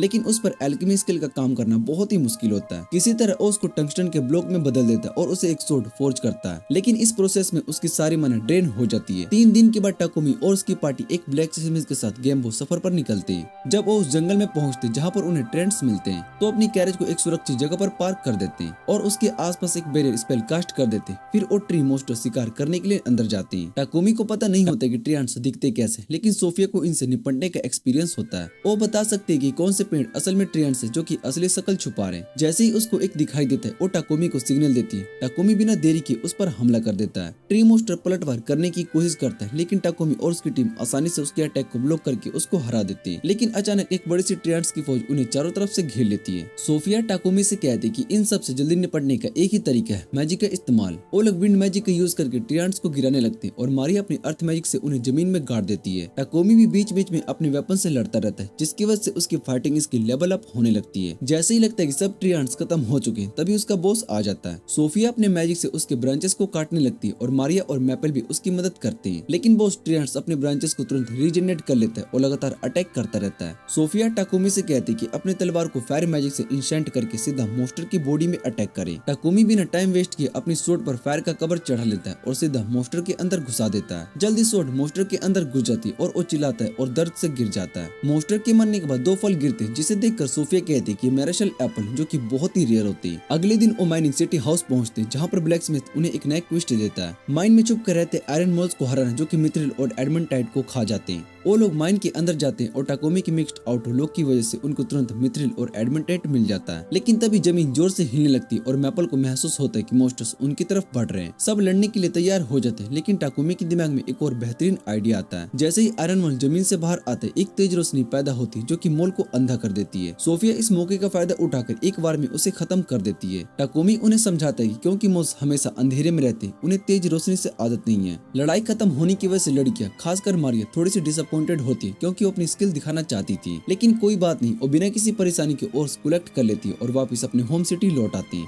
वापस आकर टाकोमी डुगम्बो के वर्कशॉप जाता है ताकि मिथ्रिल और एडमेंटेट हैंडल करना सीखे। अगले कुछ दिनों तक ऐसे ही मेहनत करता है जैसे कि फोर्ज इन फायर का फाइनल राउंड चल रहा हो। आखिरकार वो अलग अलग एलिमेंट्स के साथ अलॉय बनाना सीख जाता है। वो अपने नए एलॉयज का यूज करके सभी आर्मर्स मॉडिफाई करता है, जो पहले से हल्की, ज्यादा मजबूत और पावरफुल एनहेंस करने वाली बन जाती है। वो लड़कियों को बताता है कि उनका आर्मर उनके मैजिक अटैक को बूस्ट करेगा, जबकि उसका आर्मर उसे बिजली की तरह दौड़ने में शक्ति देगा। डेमो के तौर पर वो अपना स्पीड बूस्ट दिखाने की कोशिश करता है, लेकिन वो अपने स्पीड पर कंट्रोल नहीं कर पाता और सीधा दीवार में जा टकराता है और फुल फोर्स में उसको फ्रेंच किस कर लेता है। सब हंसने लगते हैं, लेकिन वो जल्दी से कहते हैं जो देखा वो भूल जाओ और बिना रुके वेपन्स बनाने के बारे में बात करने लगता है। वो सोफिया को एक विंड स्पेयर और मारिया को एक फायर स्पेयर देता है। दोनों बहुत ही खुश होती हैं। तभी सोफिया सीरियस होकर कहती है कि उसका असली काम टाकोमी को प्रोटेक्ट करना है और अगर जरूरत पड़ी तो वो अपनी जान भी दे देगी। टाकोमी उससे कहते हैं कि वो एक बहुत ही स्ट्रॉन्ग शील्ड बनाएगा जिससे कि वो अपनी ड्यूटी अच्छे से निभा सके, लेकिन साथ ही ये भी कहते हैं कि उसे अपनी जान की ज्यादा कदर नहीं करनी चाहिए। टाकोमी सोफिया के लिए एक मजबूत शील्ड बना देता है, लेकिन उसका पूरा मन ड्रेन हो जाता है और वो थक कर गिरने वाला होता है। सोफिया उसकी हालत को देखकर थोड़ा परेशान हो जाती है और उसे लगता है कि टाकोमी पर ज्यादा बोझ है, क्योंकि स्किलफुल काम सिर्फ वही करता है। वो दिल से चाहती है कोई असिस्टेंट मिल जाए जो उसका टेक्निकल काम हैंडल कर सके ताकि वो थोड़ा आराम कर सके। कुछ दिनों के बाद पीपक टाकोमी से मिलने के लिए आता है एक बड़ा खबर लेकर। वो बताता है कि होली एम्पायर ऑफ सिडोनिया को उसके बनाए गए मैजिकल टॉयलेट्स के बारे में पता चल चुका है, जो प्यूरिफिकेशन मैजिक का इस्तेमाल करके गंदगी को साफ करते हैं। अब कुछ दिन पहले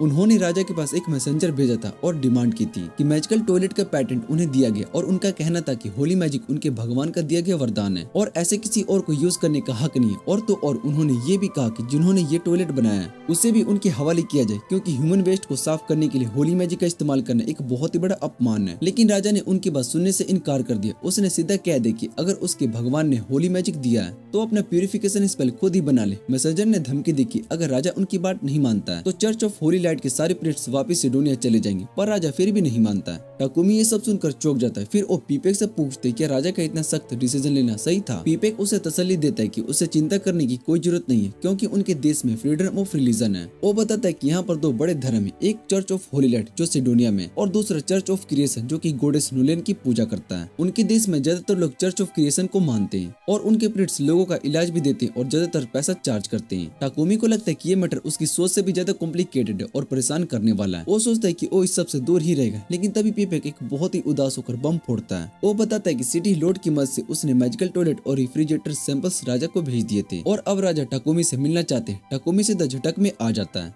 लेकिन पेपेक उसे बहुत ही रिक्वेस्ट करता है कि एक बार जाकर राजा से मिलने में कोई परेशानी क्रिएट नहीं किए। आखिरकार टाकोमी हाथ उठा देता है और वो कह देता है कि ठीक है, वो जाएगा। रात को वो अपनी गर्ल्स को ये बात बताता है। वो कहता है कि एक हफ्ते में उन्हें कैपिटल के लिए निकलना होगा और इससे पहले उसे बहुत ही सारे काम करने। सबसे पहले वो डार्क एलिमेंट्स स्टोन का यूज करके नई क्लॉक्स बनाएगा ताकि लड़की अपनी प्रेजेंस छुपा सके और आराम से इधर उधर घूम सके। उसके बाद सोफिया और मारिया मार्केट में चली जाती है ग्रोसरी शॉपिंग के लिए और टाकोमी सीधा चर्च चला जाता है गॉडेस नूलेन से बात करने के लिए। नूलेन उसे रिले में बुला लेती है और थोड़ा चिढ़ते हुए पूछती क्या वो बिना किसी ऑफरिंग के उससे प्रार्थना करने के लिए आया है। उसे पता चलता है कि टाकोमी रॉयल कैपिटल के लिए जा रहा है, तो वो उससे कहते कि अगर उसे कुछ दे तो उसकी यात्रा सुरक्षित बनाने में वरदान दे सकती है। टाकोमी सीधा जवाब देता है और वो कहते हैं कि पहले उसको आपसे कुछ सवाल करना है। वो एनेट के बारे में पूछते जो कि चर्च ऑफ डिवाइन लाइट की गॉडेस है। नूलेन इस सवाल का प्रॉपर जवाब नहीं देती है। वो सिर्फ इतना कहती कि सिर्फ वही असली गॉडेस है और एनेट के बारे में टाकोमी को वक्त आने पर सब कुछ पता चल जाएगा। टाकोमी अब सीधा मुद्दे पर आता है और वो नूलेन से पूछते कि सिडोनिया एम्पायर अब उसमें इंटरेस्ट क्यों लेना शुरू कर रहा है और जो हीरोज दूसरी दुनिया से बुलाए गए थे उनका क्या हुआ। नॉर्मली दूसरी दुनिया से हीरोज को बुलाना काफी बड़ा हंगामा क्रिएट करता, लेकिन अब तक उसने एक भी हीरो के बारे में कुछ भी नहीं सुना। नूलेन थोड़ी सी घबरा जाती और फिर वो हल्के से हिचकिचाती है और साथ में बताती कि उसने उसने जब टाकोमी को इस दुनिया में भेजा था तब उसने टाइम के साथ थोड़ा छिड़कानी कर दी थी। उसने टाकोमी को 1 साल पहले भेज दिया था। इसका मतलब है कि असली हीरोज को अभी बुलाया ही नहीं गया, बल्कि कुछ महीनों के बाद सिडोनिया उन्हें अपना समनिंग करने वाला है। टाकोमी ये सुनकर झटके में आ जाता है। वो गुस्से से पूछते कि नोलैन ऐसा क्यों कर रही है, लेकिन नोलैन सीधा जवाब देने की वजह वो बताती कि वेस्टिंग टाइम ओवर हो गया और बिना किसी और एक्सप्लेनेशन के उसके माथे पर एक जोर से थप्पा मार देती है। जब टाकोमी होश में आता है तो वो फिर से चर्च में ही होता है। उसके दिमाग में सिर्फ एक ही सवाल घूम रहा होता है, नोलैन उससे क्या छुपा रही, लेकिन वो सोचता है कि जब तक उसके हीरो से कोई लेना देना नहीं है तब तक इस बात की टेंशन लेना बेकार है। कुछ दिन के बाद वो सोफिया और मारी के लिए प्रेजेंट्स छुपाने वाले रोप्स रेडी कर लेता है। फिर वो अनाउंस करता है कि अब वो एक अपनी कैरेज बनाने वाला है, क्योंकि हर बार दूसरों के कैरेज को बोरो करना उसको पसंद नहीं आता। लड़की ये सुनकर बहुत ही एक्साइटेड हो जाती है, और स्पेशली मारिया जो कहती है कि उसे कैरेज के लिए एक मोस्टर हीरो भी ढूंढना चाहिए। शायद अगर किस्मत अच्छी रहे तो कोई पावरफुल बीस्ट भी मिल सकती है। सब तुरंत फॉरेस्ट के लिए निकल पड़ते और मैपल बहुत ही एक्साइटेड होती है। उसके ग्रुप में एक मोस्टर आने वाला है। अचानक एक बड़ा वुल्फ मोस्टर झाड़ियों से बाहर आता है और उसकी तरफ दौड़ता है, लेकिन वो उन्हें इग्नोर करके सीधा उनके पास निकल जाता है। टाकोमी को तुरंत समझ में आ जाता है कि उसके प्रेजेंस छुपाने वाले रोप्स काफी अच्छा काम कर रहे हैं, लेकिन सोफिया को ये सब पसंद नहीं आता क्योंकि उसका तो फाइट करने का मूड था। थोड़ी देर के बाद उसे एक वाइल्ड बोर मोस्टर दिखाई देता है और बिना सोच विचार किए उसे मार गिराती है, और वो फिर डिसाइड करती है कि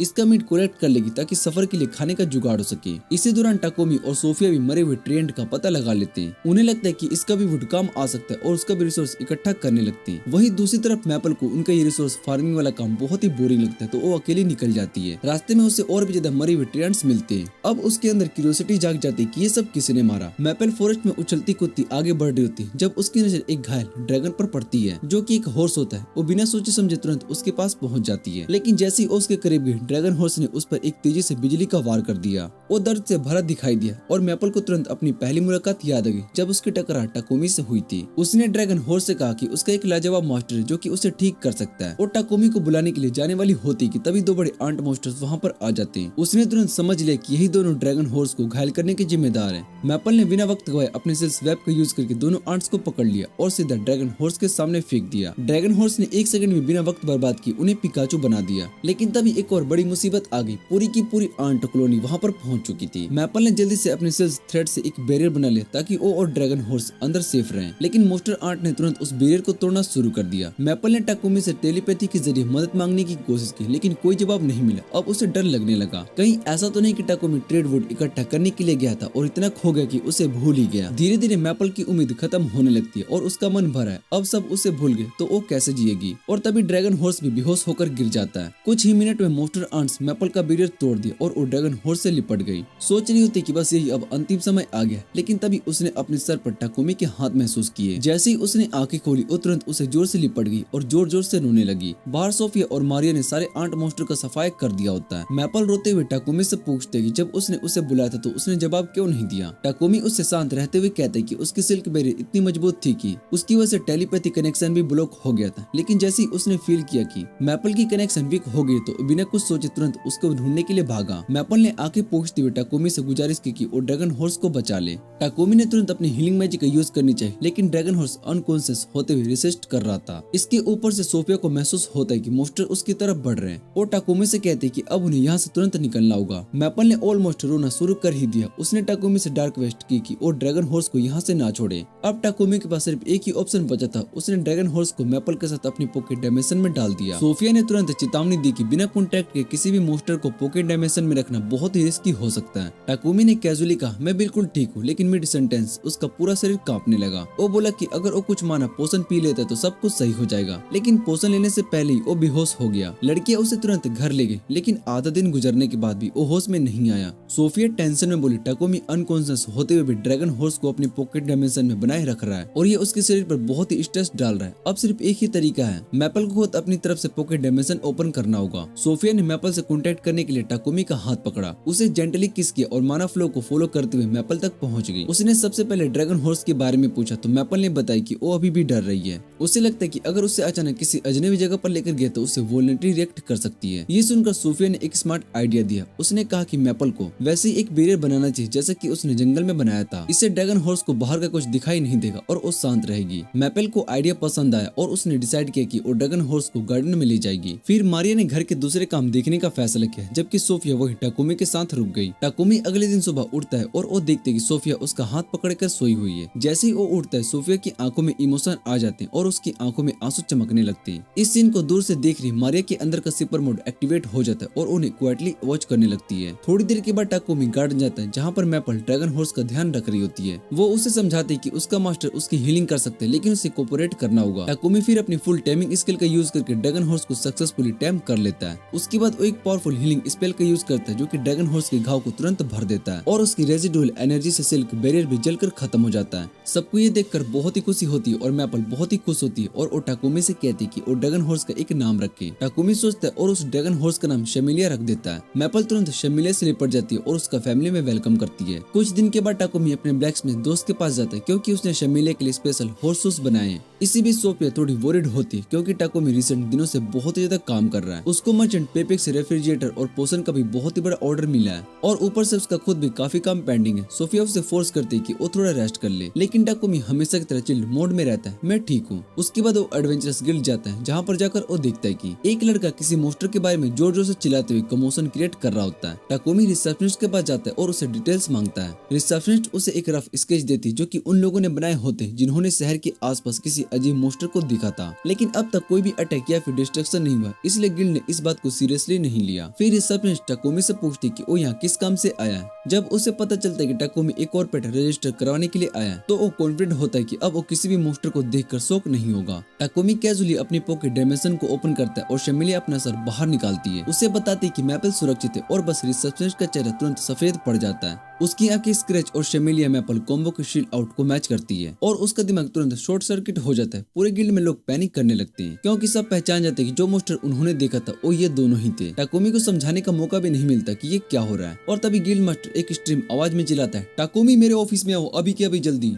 दूसरी तरफ सोफिया एक बार फिर से उस स्लेव मर्चेंट के पास जाती है जिसके पास वो कभी हुआ करती थी। वो उससे पूछती है क्या उसके पास कोई ऐसा स्लेव है जो टाकोमी की टेक्निकल काम में मदद कर सके। गोथ मोमी उसे बताती कि फिलहाल उसके पास ऐसा कोई भी नहीं है लेकिन वो अपने बिजनेस के दोस्तों से बात करिए, शायद कोई मदद मिल सके। गोथ मम्मी ये भी कहती कि सोफिया पहले से काफी बदल चुकी है जब से उसने टाकोमी के साथ कॉन्ट्रैक्ट साइन किया है। सोफिया इस बात को समझ नहीं पाती और उसका शुक्रिया अदा करके वहाँ से निकल जाती है। रास्ते में उसकी मुलाकात मारिया से होती है जो कि ग्रोसरी शॉपिंग कर रही होती है। दोनों सोचती है क्यों न टाकोमी को ब्लैक स्मिथ की शॉप ले आए, लेकिन जैसे ही वो वहाँ पर पहुँचती है दोनों हैरान रह जाती है। टाकोमी लकड़ी के ढेर पर सो रहा होता है और नींद में एक लकड़ी से लिपटा हुआ होता है। ब्लैक स्मिथ उन्हें बताता है कि टाकोमी इतना थक गया था कि बीच में ही बेहोश हो गया। अभी कोई दिक्कत की बात नहीं, लेकिन अगर उसने ऐसे ही काम किया तो एक दिन हमेशा के लिए सो जाएगा। आखिर अगले दिन टाकोमी अपना लग्जरियस कैरेज पूरा कर ही लेता है। जब लड़कियां उस कैरेज को देखती है तो वो बिल्कुल चौंक जाती है क्योंकि वो अंदर से बहुत ही बड़ा होता है। टाकोमी उन्हें बताता है कि उसने बचपन में डॉक्टर हु बहुत ही देखा है, इसलिए उसने स्पेशल मैजिक का यूज करके कैरेज के अंदर का एरिया एक्सपेंड कर दिया। कैरेज के अंदर एक पूरा घर बना होता है जिसमें एंटी सेकिंग फीचर है जिससे कि सफर के दौरान बिल्कुल भी हिलने का एहसास नहीं होगा। सोफिया कहती है कि ये शायद पूरे कॉन्टिनेंट में सबसे लग्जरियस कैरेज होगा, लेकिन मारिया जो एक प्रॉपर लेडी है इस बात से खुश होती है कि वो सफर के दौरान घर के काम भी कर सकेगी। जल्दी सब राजधानी के लिए निकल जाते हैं और शमिलिया तेजी से भागती है कैरेज को खींचते हुए। मारिया और मैपल कैरेज चलाकर बहुत ही ज्यादा एंजॉय करती है, जबकि अंदर टाकोमी और सोफिया को एक बार भी हिलने का एहसास नहीं होता। शमिलिया के इतना दौड़ने के बाद उसका लेवल भी बढ़ चुका होता है और कुछ समय के बाद टाकोमी और उसकी पार्टी पीपेक और लॉर्ड गोडविन से मिल जाते हैं। पीपेक टाकोमी के कैरेज को देखने में बहुत ही इंटरेस्टेड होता है और जैसे ही वो अंदर जाता है उसकी आंखें चुंधिया जाती हैं और लग्जरियस फीचर देखकर तुरंत ही टाकोमी से सवाल पूछने लगता है और कहता है कि वो इस सीक्रेट को जानने के लिए बहुत ही अच्छी रकम देगा। लेकिन गोडविन उसके सर पर एक कराटे कोप मार देता है और वो कहता है कि शांत हो जाओ। पीपेक थोड़ा शांत हो जाता है और गोडविन टाकोमी की कैरेज की तारीफ करने लगता है। वो कहते हैं कि ये सच में एक बहुत ही अद्भुत क्रिएशन है और अगर उसके पास ऐसा कैरेज होता तो उसका और उसके टेरिटोरी का नाम बहुत ही ऊंचा हो जाता। टाकोमी को समझ में आता है कि गोडविन भी उससे एक ऐसा ही कैरेज बनवाना चाहता है, लेकिन उसको ये सोचकर टेंशन होने लगती है कि नोबल इसके लिए कितने पैसे देने वाला है। जब गोडविन कहते हैं कि वो 100 प्लेटिनम कॉइन देगा तो टाकोमी बहुत ही शौक हो जाता है। ये इतने पैसे होते हैं कि वो जापान में होता तो बिलियनर्स बन ही चुका होता। आखिर वो जल्दी सफर पर निकल जाते हैं और कुछ दिनों के बाद रॉयल कैपिटल पहुंच जाते हैं। जैसे ही वो अपने लॉज में पहुंचते ही पीपेक टाकोमी से कहता है कि उसे एक ऐसा कैरेज बनाकर किंग को प्रेजेंट करना चाहिए जैसा उसके पास है। उसका कहना है कि किंग इस कैरेज को देखेगा तो टाकोमी की कला का मुहा मांगेगा और उसको एक बहुत ही बड़ा रिवॉर्ड देगा। लेकिन पीपेक को यकीन है कि सिर्फ 5 दिन में कैरेज बनाना बहुत ही मुश्किल होगा, इसलिए वो टाकोमी को मशवरा देता है कि जैसे ही वो घर पहुंचता है काम शुरू कर दे। लेकिन टाकोमी कहता है कि 5 दिन काफी है क्योंकि अगर उसने इतनी जल्दी कैरेज बना लिया तो सबके लिए कन्वीनियंट रहेगा, बस उसको मटेरियल्स और एक जगह चाहिए काम करने के लिए, जो पीपेक खुशी खुशी अरेंज करने के लिए तैयार हो जाता है। उसी दिन रात को टाकोमी लड़कियों को पीपेक के प्लान के बारे में बताता है। वो उन्हें इन्फॉर्म करता है कि उसके काम करने के लिए ब्रूटोन नाम के आदमी के स्लेव कंपनी की जगह अरेंज की गई है। ये सुनते ही सोफिया तुरंत पहचान जाती है क्योंकि क्योंकि उसने गोथ मोमी और ब्रूटोन का नाम सुना होता है। वो कहती है कि उसकी कंपनी रिलायबल और काफी फेमस है। टाकुमी को इससे कोई लेना देना नहीं होता है। वो सीधा अपने ब्लूप्रिंट्स देखने लगता है। लेकिन तभी सोफिया उससे कहती है कि उसको एक असिस्टेंट की जरूरत है प्रोडक्शन में मदद कर सके जो, क्योंकि वो अपनी हेल्थ को खराब कर रहा है। टाकुमी इंसिस्ट करता है कि वो ठीक है, लेकिन सोफिया गुस्से से कहती है कि कोई भी चीज उसकी सेहत से ज्यादा इम्पोर्टेंट नहीं है। वो उसे सजेस्ट करती है कि ब्रूटोन की कंपनी से एक स्लेव लेकर आओ जो कि एल्केमी वर्क में बहुत ही मदद कर सके। टाकुमी इस बात पर सोचता है और फिर फाइनली तय कर लेता है कि वो ब्रूटोन से बात करेगा। अगले दिन टाकुमी ब्रूटोन से मिलता है और उससे कहता है कि उसको एक एल्केमी वर्क में मदद करने के लिए एक इंसान चाहिए। ब्रूटोन तुरंत कहता है कि उसके पास एक परफेक्ट कैंडिडेट है। इसी बीच सोफिया और मारिया बिल्डिंग के बाहर इंतजार कर रही होती है। तभी उन्हें पता चलता है कि मैपल गायब है और सोफिया उसे ढूंढने के लिए निकलती है ताकि कोई तमाशा ना खड़ा हो सके। लेकिन तब तक देर हो चुकी होती है। एक छोटी सी फॉक्स गर्ल मैपल को देखकर इतना ज्यादा डर जाती कि उसका कंट्रोल छूट जाता है। सोफिया मैपल को डांटती कि वो बिना बोले भाग क्यों गई और फिर फॉक्स गर्ल को उठने में मदद करती है। फॉक्स गर्ल सोफिया को देखती थोड़ी सी गाय फील करती है। सोफिया बिना सोच विचार किए मैपल को उठाती है और वापस चल पड़ती है, लेकिन रास्ते में टाकुमी से टकरा जाती है। टाकुमी कहता है कि वो उसी को ढूंढ रहा था क्योंकि उसको एक स्लेव कैंडिडेट से मिलना था और चाहता था कि सोफिया भी उसके साथ चले। सोफिया हाँ कह देती है, लेकिन जब वो अंदर पहुंचते तो वो बताते हैं कि ब्रूटोन जिस स्लेव का जिक्र कर रहा था वो वही फॉक्स गर्ल है। फॉक्स गर्ल का नाम रीवा होता है। जैसे टाकुमी उसे अपने पेपर वर्क के बारे में बताता है वो थोड़ी सी नर्वस फील करती है क्योंकि अब तक जितने भी लोग उसको देखने के लिए आए थे सबने उसे मना कर दिया था। रीवा के अंदर एल्केमी सीखने का जज्बा था, लेकिन किसी ने भी कभी उसकी काबिलियत को नहीं माना। सबको लगता था कि उसको भी बहुत ही सीखना है, इसलिए उसको कभी भी कोई नहीं मिला और जब उसे काम नहीं मिला तो अपनी बीमार माँ के लिए पैसे भी नहीं भेज पाई। टाकुमी उससे सीधा सवाल करता है, क्या तुम्हें एल्केमी का नॉलेज है या फिर उसमें इंटरेस्ट है? रीवा सुनते ही चुप हो जाती क्योंकि हर कोई उससे यही कहता है कि एल्केमी में इतना टाइम वेस्ट करना बेवकूफी है। उसे कुछ भी समझ में नहीं आता कि क्या जवाब दे, लेकिन तभी सोफिया उसकी मदद करने के लिए आगे आती है और टाकुमी से कहती कि रीवा अपने दम पर एल्केमी मैजिक सीख रही है। ये सुनते ही टाकुमी और ज्यादा क्यूरियस हो जाता है। जब वो रीवा से उसके नॉलेज के बारे में बात करता है तो दोनों एल्केमी नर्ड्स एकदम जम जाते हैं। दोनों इतनी गहरी बातें करने लगते हैं कि बाकी सब हवा में उड़ जाते हैं। टाकुमी उसका टेस्ट लेने के लिए एक एल्केमी सर्कल बनाता है। रीवा सर्कल को एनालाइज करती है और वो समझ जाती है कि स्वीट्स बनाने की रेसिपी है, लेकिन वो एग्जैक्ट इंग्रेडिएंट समझ नहीं पाती। वो किताबें पलटने लगती है लेकिन कहीं भी जवाब नहीं मिलता। धीरे धीरे उसका डिप्रेशन बढ़ने लगता है और उसको लगता है कि वो फिर से रिजेक्ट होने वाली है। आखिर में जब कुछ समझ में नहीं आता तो वो रोने लगती है। रोती हुई वो टाकुमी से कहती कि एल्केमी सर्कल एक ऐसे इंग्रेडिएंट की बात कर रहा है जो कि हमारे गांव में नहीं मिलता। उसके दिल में डर बैठ जाता है कि शायद उसने फिर से एक और मौका गवा दिया। लेकिन तभी टाकुमी एकदम कैजुअल तरीके से उठता है, हाथ बढ़ाता है और वो कहता है कि welcome to the party. Riva बहुत ही शौक में चली जाती, लेकिन मैंने तो जवाब ही नहीं दिया। टाकुमी मुस्कुराता है और वो कहता है जो अंडरस्टैंडिंग रीवा ने दिखाई वो उसके टेस्ट को पास करने के लिए काफी थी। Slave trade contract spell use करके रीवा को ओनरशिप टाकुमी को ट्रांसफर कर देता है। टाकुमी उससे कहता है कि उसे डेली वेजेस मिलेंगे और स्केल के हिसाब से उसको राइसेस भी मिलता रहेगा, लेकिन रीवा एक रिक्वेस्ट करती है, मेरी सारी सैलरी मेरे गांव में भेज देना। टाकुमी थोड़ा हैरान हो जाता है। वो पूछता है कि ऐसा क्यों? रीवा समझाती कि उसने अपनी माँ और छोटे भाई के लिए खुद को स्लेव बेच दिया ताकि वो थोड़ी देर तक पैसा कमा सके, लेकिन वो पैसा हमेशा नहीं चलेगा, इसलिए वो चाहती कि उसके गांव वालों को मदद मिलती रहे। टाकुमी थोड़ा कंफ्यूज होता है क्योंकि अगर रीवा कभी पैसा नहीं बचा पाई तो वो कभी भी अपनी फ्रीडम को नहीं खरीद सकेगी। लेकिन सोफिया उससे कहती है कि इस बात को लेकर ज्यादा मत सोचो टाकुमी, अगर वो तुम्हारे साथ रहेगी तो उसकी स्किल और बढ़ेगी और एक दिन उसकी पे उतनी बढ़ जाएगी उसको जिंदगी भर किसी चीज की कमी नहीं होगी।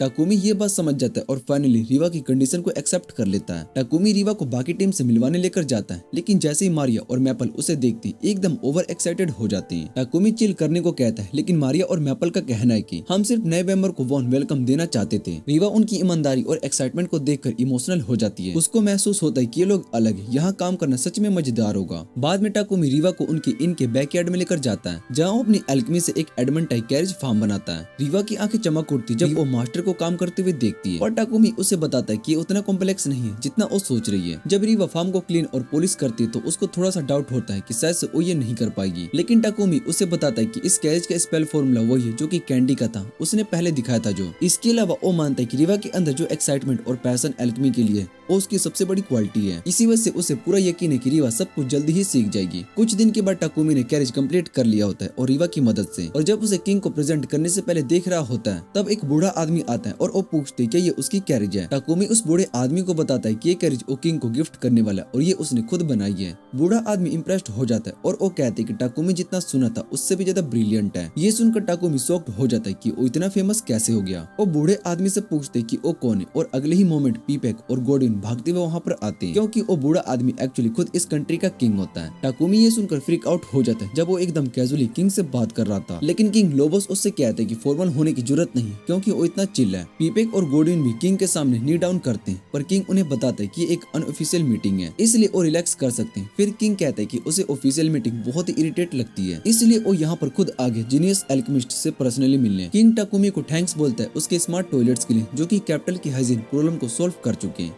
वो कहता है कि उसने सोचा था कि वो टाकुमी के हुनर में एक बड़ा पार्टी रखे, लेकिन उसे दिक्कत हो सकती है उसकी नेबर्स कंट्री से। टाकुमी ये बात समझ जाता है और किंग लोबोस को थैंक यू बोलता है कि उसने सोडेनिया एम्पायर से अब तक उसकी रक्षा की। उसके बाद टाकुमी किंग को कैरिज प्रेजेंट करता है और अपना रिवॉर्ड लेता है और फिर वापस अपने घर चला जाता है। दूसरी तरफ किंग अपने असिस्टेंट को कहता है कि कोई भी यह बात नहीं जाने की उसने टाकुमी से पर्सनली मिला है। असिस्टेंट उससे कहता है कि वो इस बात का ध्यान रखेगा, पर जैसे ही टाकुमी की यूनिक मैजिक डिवाइस एक्सपोर्ट होने लगेंगे वो उतना ज्यादा फेमस हो जाएगा जितना उसने कभी सोचा भी नहीं था। कुछ दिन के बाद टाकुमी अपने घर वापस आता है और इस बार वो ऑफिशियली पीपक से उसका घर खरीद लेता है, सिर्फ रेंट पर लेने की वजह। ये सब सेटल होने के बाद वो अपनी स्लेव की सैलरी के बारे में बात करना चाहता है, लेकिन मारिया और सोफी किसी भी तरह का पैसा लेना नहीं चाहती क्योंकि वो उनकी जरूरतों को पूरा कर रही है और टाकुमी उन्हें वैसे कभी कभी पॉकेट मनी दे देता है। टाकुमी को ये बात पसंद नहीं आती क्योंकि उसे लगता है कि जैसे वो कोई लालची कैपिटलिस्ट है जो कि अपने एम्प्लॉय को अंडर पे करता है। वो उन्हें समझाता है कि उन्हें अपने फ्यूचर के बारे में भी सोचना चाहिए, स्पेशली जब उनका कॉन्ट्रैक्ट उसके साथ खत्म हो जाएगा। पर सोफिया सीधा डिक्लेयर करती है कि वो तो एक एल्फ है जो कि टाकुमी से कई ज्यादा जिएगी और उसने डिसाइड कर लिया कि वो अपनी बची हुई जिंदगी टाकुमी के कब्र की रक्षा करने में बिताएगी। मारिया भी पीछे नहीं हटती, वो बस ये कहती कि उसका सिर्फ एक ही सपना है, वो बस एक दिन ज्यादा जीना चाहती है टाकुमी से,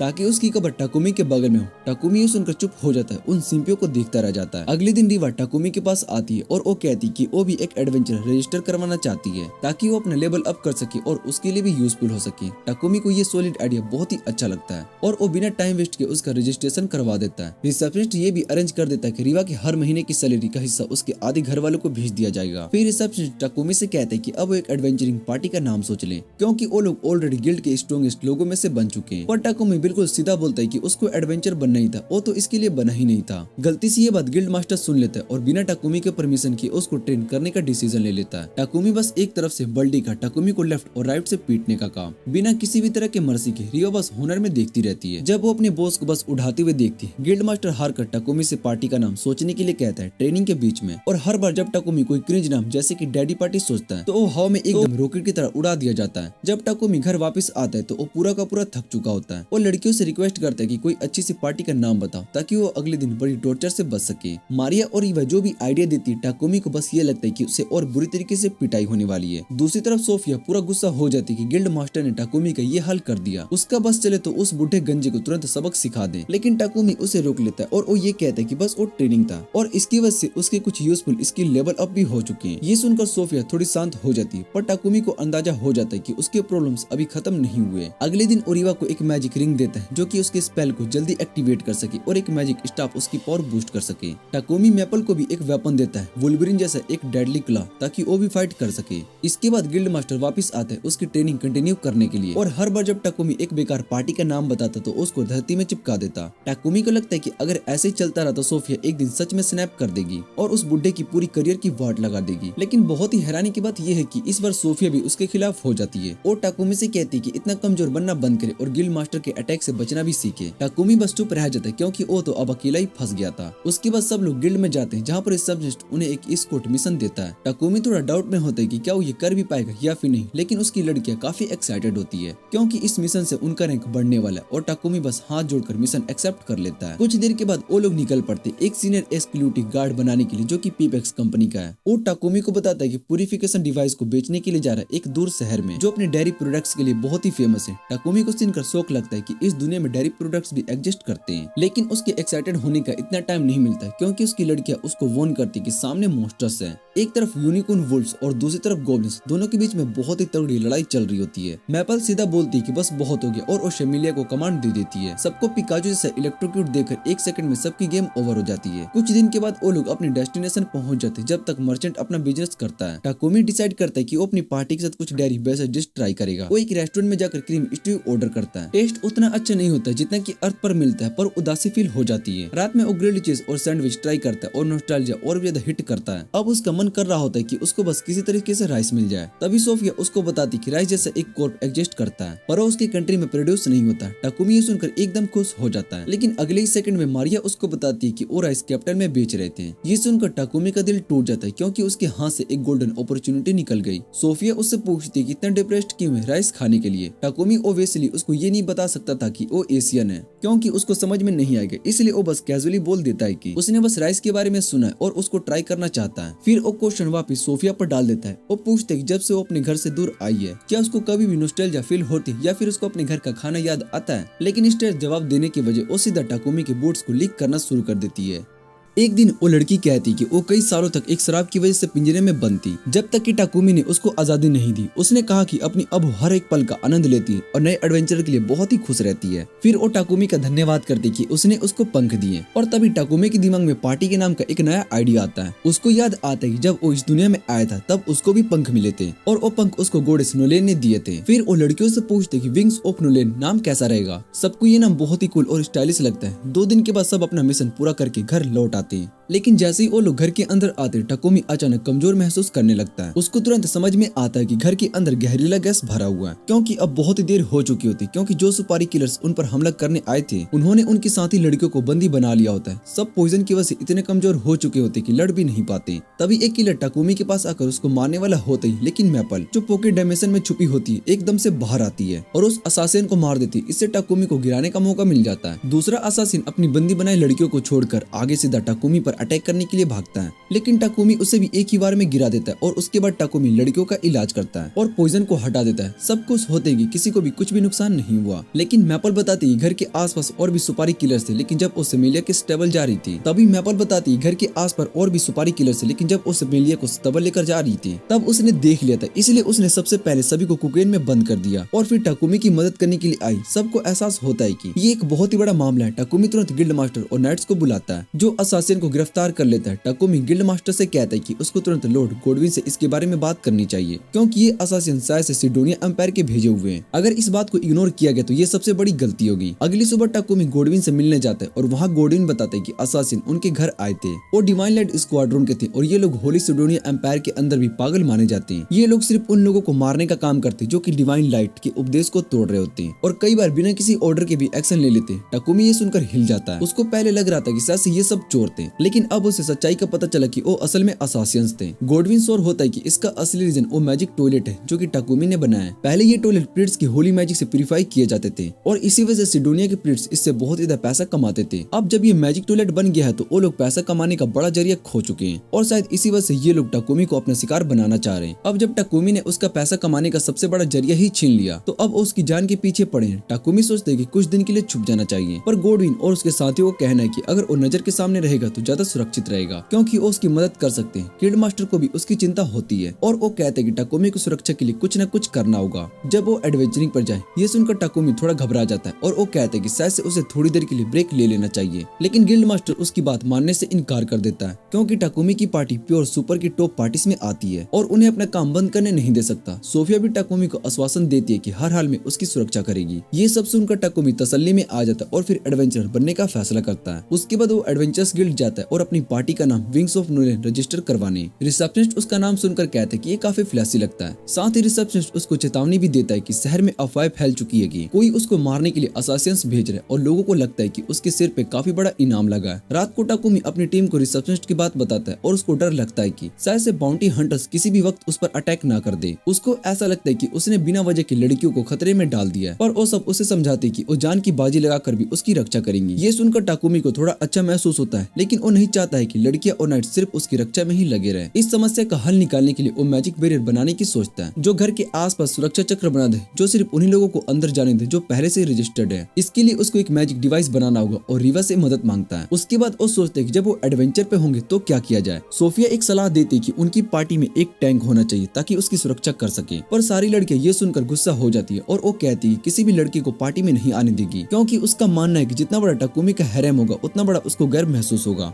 टाकोमी उनकी बात मान लेता है, लेकिन उसे ये समझ में नहीं आता कि एक लड़की टैंक या अटैकर कहाँ मिलेगी। तभी सोफिया उसको सलाह देती कि उसको गोथ स्लेव ट्रेडर मामी से कांटेक्ट करना चाहिए, क्योंकि वहीं से शुरुआत करनी सही रहेगी। फिर सब लड़कियां सो जाती है, जबकि टाकोमी अपने नए सेफ्टी डिवाइस के लिए मैजिक सर्कल बनाने लगता है। अगली सुबह जैसे ही ओरिवा के साथ काम करना शुरू होने वाला होता ही कि तभी सोफिया वहाँ पर आ जाती है और कहती कि वो भी मदद करना चाहती है। टाकोमी उन दोनों को एल्केमी सर्कल मेटल प्लेट्स पे इनग्रेव करने की काम में लगा देता है और फिर वो उस पर पिक्सी डस्ट स्प्रिंकल करता है। तभी वो देखती है कि मैपल शेमिलिया पर सवार होकर बड़े बड़े सेल्स के डोल्स की तरफ तेज रफ्तार से भाग रही है, जैसे वो किसी एनिमी गुलेम से लड़ रही है। ये देखकर रीवा कहती है गुलेम्स भी एल्केमी का ही एक हिस्सा होते हैं। टाकोमी मुस्कुराता है और वो कहता है कि वो पहले से ये बात जानता है। गुलेम का कोर काफी कॉम्प्लेक्स होता है, इसलिए टाकोमी ने अब तक बनाने की कोशिश नहीं की। रीवा कहती है कि अगर वो एक गुलेम बना सकते तो उनकी पार्टी के लिए बहुत ही परफेक्ट टैंक हो सकता। टाकोमी उसकी बात से सहमत होता है, लेकिन उसे एक्सेप्ट करना पड़ता है कि उसकी स्किल अभी इतनी अच्छी नहीं है कि वो एक गुलेम बना सके। इसलिए वो वापस अपने बैरियर डिवाइस पर काम करने लगता है। जैसे ही सारे मेटल प्लेट्स को लिंक करता है, उसका मैनिपुलेशन स्किल मैक्स हो जाता है और इवोल्व होकर स्पेल कंट्रोल स्किल बन जाता है। टाकोमी ये देखकर बहुत ही हैरान हो जाता है और उसे समझ में आता है कि अगर वो स्पेल कंट्रोल स्किल और लेवल अप करे तो शायद से वो गुलेम भी बना सकता है। दूसरी तरफ सिडोनिया के एम्पायर को ये खबर मिलती है कि डिवाइन लाइट स्क्वाड्रन कैप्चर हो चुकी है और वो लोग खुद को मारने तक में असफल रहे। ये सुनकर वो समझ जाता है कि मामला और भी ज्यादा उलझ गया और उसकी बेटी एलिजाबेथ कहती है कि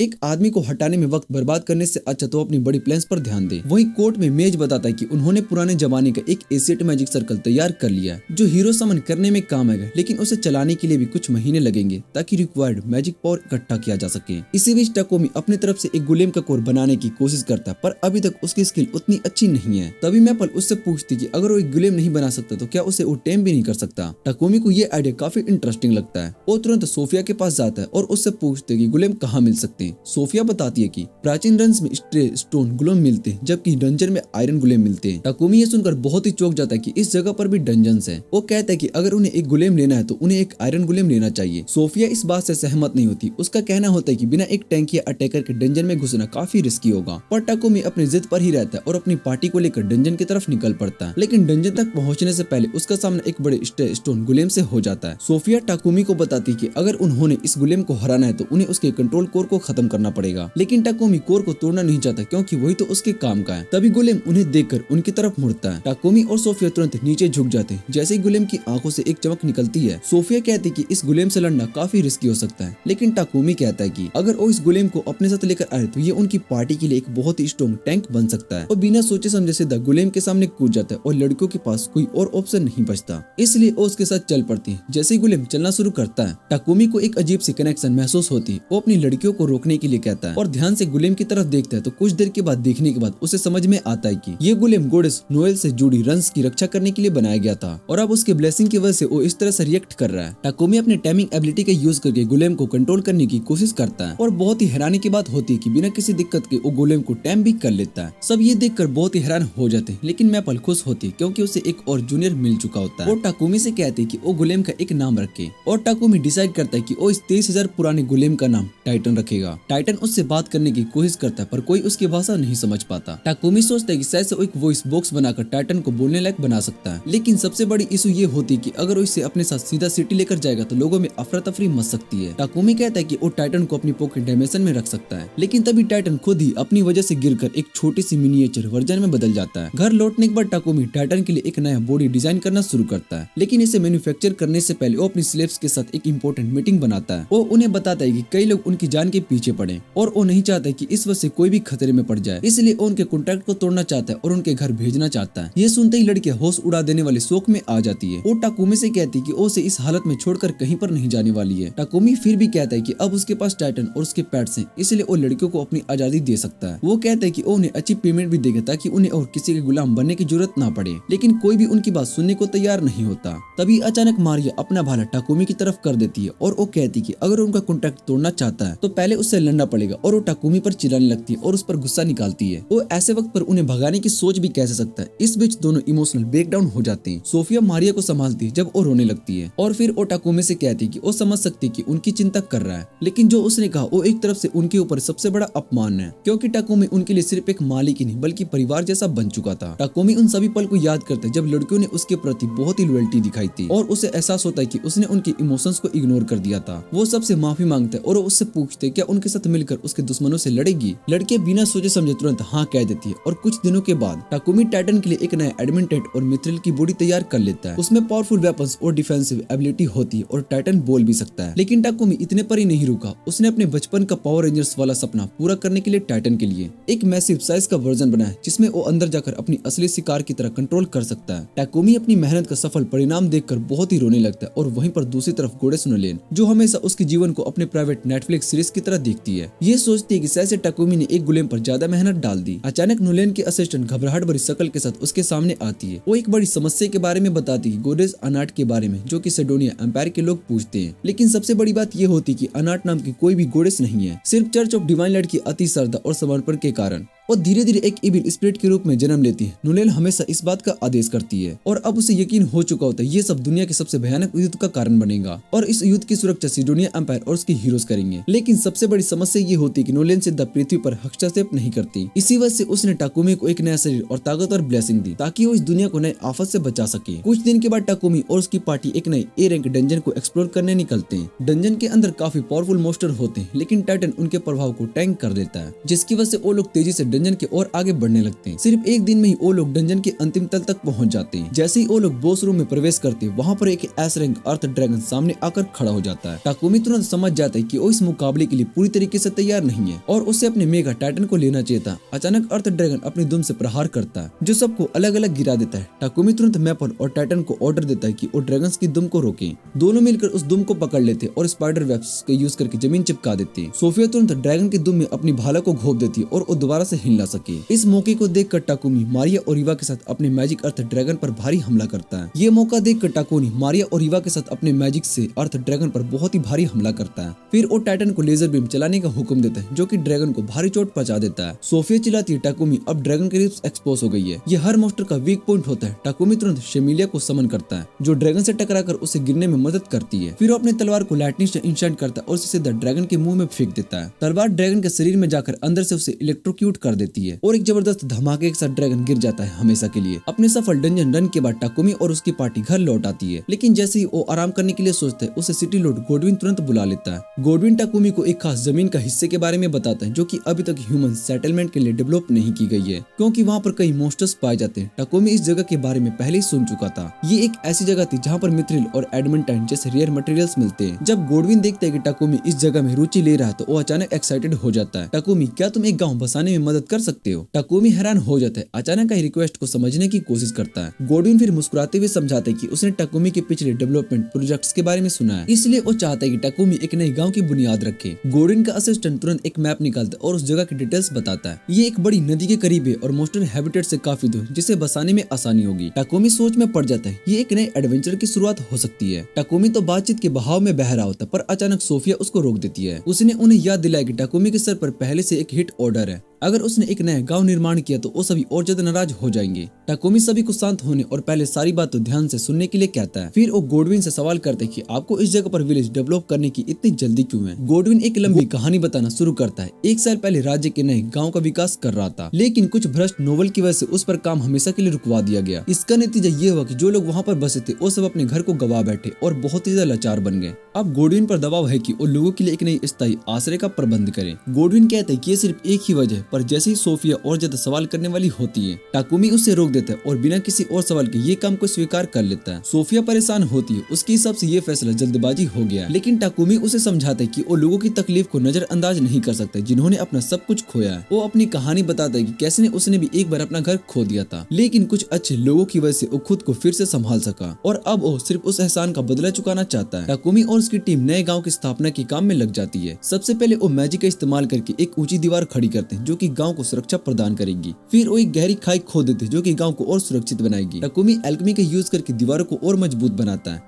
और फिर सबके बीच में काम को बांट दिया जाता है। कोई सड़क बनाने में लगता है तो कोई नदी में पानी भरने में और कोई लकड़ी काट के घर बनाने में। जल्दी नए घर का आधार तैयार हो जाता है। फिर वो कुछ घर और खेती का क्षेत्र बनाता है ताकि आने वाले लोग तुरंत अपनी जिंदगी को दोबारा शुरू कर सके। जब टाकुमी को लगता है कि सब कुछ तैयार हो गया तो वो सोफिया को सिटी भेजता है ताकि गोडविन को बताया जा सके कि लोग अब यहाँ पर बसने के लिए तैयार हैं। गोडविन जब ये सब सुनता है तो वो झटके में आ जाता है, तुमने सिर्फ 10 दिनों में ही गाँव को खड़ा भी कर दिया। लेकिन सच्चाई ये थी कि गोडविन बिना किसी और देरी के सभी लोगों को गाँव में बसने का आदेश दे देता है। लोग जो जो नए गांव की तरफ आ रहे थे वो अंदर ही अंदर बहुत ही डर रहे थे। उन्होंने सिर्फ इतना सुना था कि गांव सिर्फ ऐसे क्षेत्र में बना है जहां पर सिर्फ मोस्टर भरे हुए। उन्हें लगता था कि सरकार सिर्फ उनसे छुटकारा पाना चाहती है और ये एक चाल है उन्हें मरवाने भेजने की। वो पहली भ्रष्ट नोबल के हाथों से धोखा खा चुके थे और अब उनका विश्वास टूट चुका था। उनका मानना था कि जो भी इस प्रोजेक्ट का इंचार्ज होगा वो भी एक गंदा इंसान ही होगा। लेकिन जैसे ही वो नए गांव में पहुंचते वो देखकर दंग रह जाते। गांव सिर्फ एक छोटा बसेरा नहीं बल्कि वो लगभग एक शहर के बराबर था। बीच में एक भव्य किला भी बनाया गया था जो सरकारी कार्यालय के रूप में तैयार किया गया। लोगों के साथ आए नाइट कैप्टन का अब सबर टूट रहा था और वो सीधा टाकुमी से पूछते कि तुमने इस जगह के साथ आखिर किया है। टाकुमी मुस्कुराता है और आराम से जवाब देता है कि मैंने सिर्फ सबके लिए रहने के लिए घर बनाया, एक किला सरकारी कार्यालय के रूप में और खेती के लिए जमीन तैयार की। लोगों की आंखों में पहली बार आस की रोशनी चमकती। शायद नया अध्याय उनके जीवन का सबसे बेहतर मोड़ बन सकता है।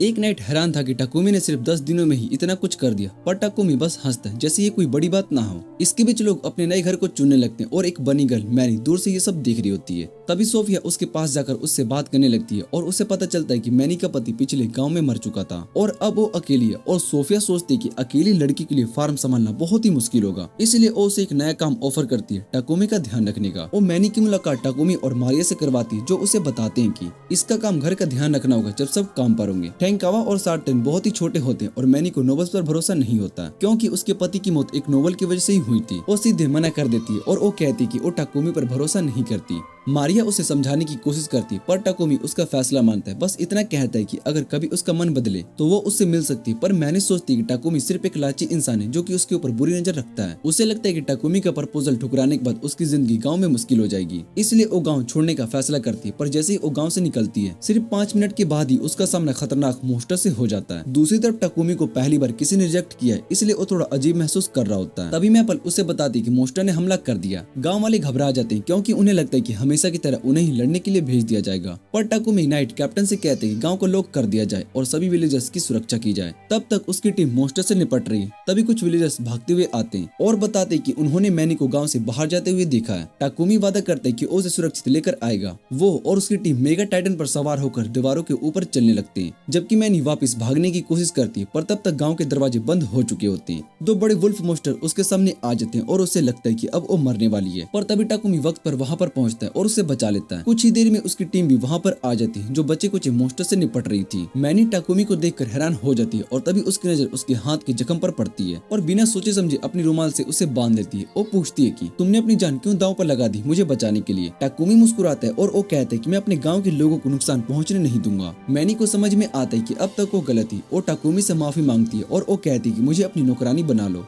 टाकुमी बिना किसी सवाल के उसको अपनी टीम में शामिल कर लेता है और सभी उसका खुशी के साथ स्वागत करते हैं। कुछ ही दिनों में एक अजीब सी खबर फैलने लगती है। एक जंगल के बीच में एक किला वाला शहर बस चुका है। जब सिडोनिया साम्राज्य के सम्राट को इस बारे में पता चलता है तो वो गुस्से से धधक उठता है। उसको लगता है कि बेल्टोन किंगडम में ये शहर उसके खिलाफ जंग छेड़ने के लिए बनाया है। सम्राट जंग का ऐलान करने की सोच रहा था। तभी उसकी बेटी एलिजाबेथ उसको शांत करती है। वो कहती है कि चिंता की कोई बात नहीं क्योंकि वो वही ताकत बुला रहे जो कि उनको पूरा महाद्वीप जीतने में मदद करेगी। उसके तुरंत बाद सिडोनिया साम्राज्य फोरबिडन स्पेल का इस्तेमाल करके 3 हीरोज को इस दुनिया में बुलाता है। इस जादू की वजह से एक तेज एनर्जी वाला वेव पूरे महाद्वीप में फैल जाती है। टाकुमी और उसकी टीम इस अजीब और भयानक माना को महसूस करते हैं। तभी उसको एहसास होता है कि 1 साल हो चुका है जब से वो इस दुनिया में आया है। उसे नोलेन की बातें याद आती है जब उसने बताया था कि उसको 1 साल पहले भेज दिया गया था। इसका मतलब कि अब वही समय आ चुका है। हीरोज इस दुनिया में आ चुके हैं। 3 महीने बीत चुके होते हैं और बुलाए गए हीरोज अब और ज्यादा मजबूत हो गए होते हैं। वो इतने ज्यादा पावरफुल बन चुके होते हैं कि सिडोनिया साम्राज्य के बाद वो A रैंक एडवेंचर बन चुके होते हैं। उनको बुलाने वाली एलिजाबेथ जो कि अजीब और बहुत ही चालाक लड़की है उनसे कहती कि अब समय आ गया। जब वो दुनिया के सामने अपनी ताकत दिखाएंगे 2 लड़के तुरंत उत्सुक हो जाते हैं क्योंकि वो कब से अपनी शक्ति दिखाने के लिए बेचैन थे।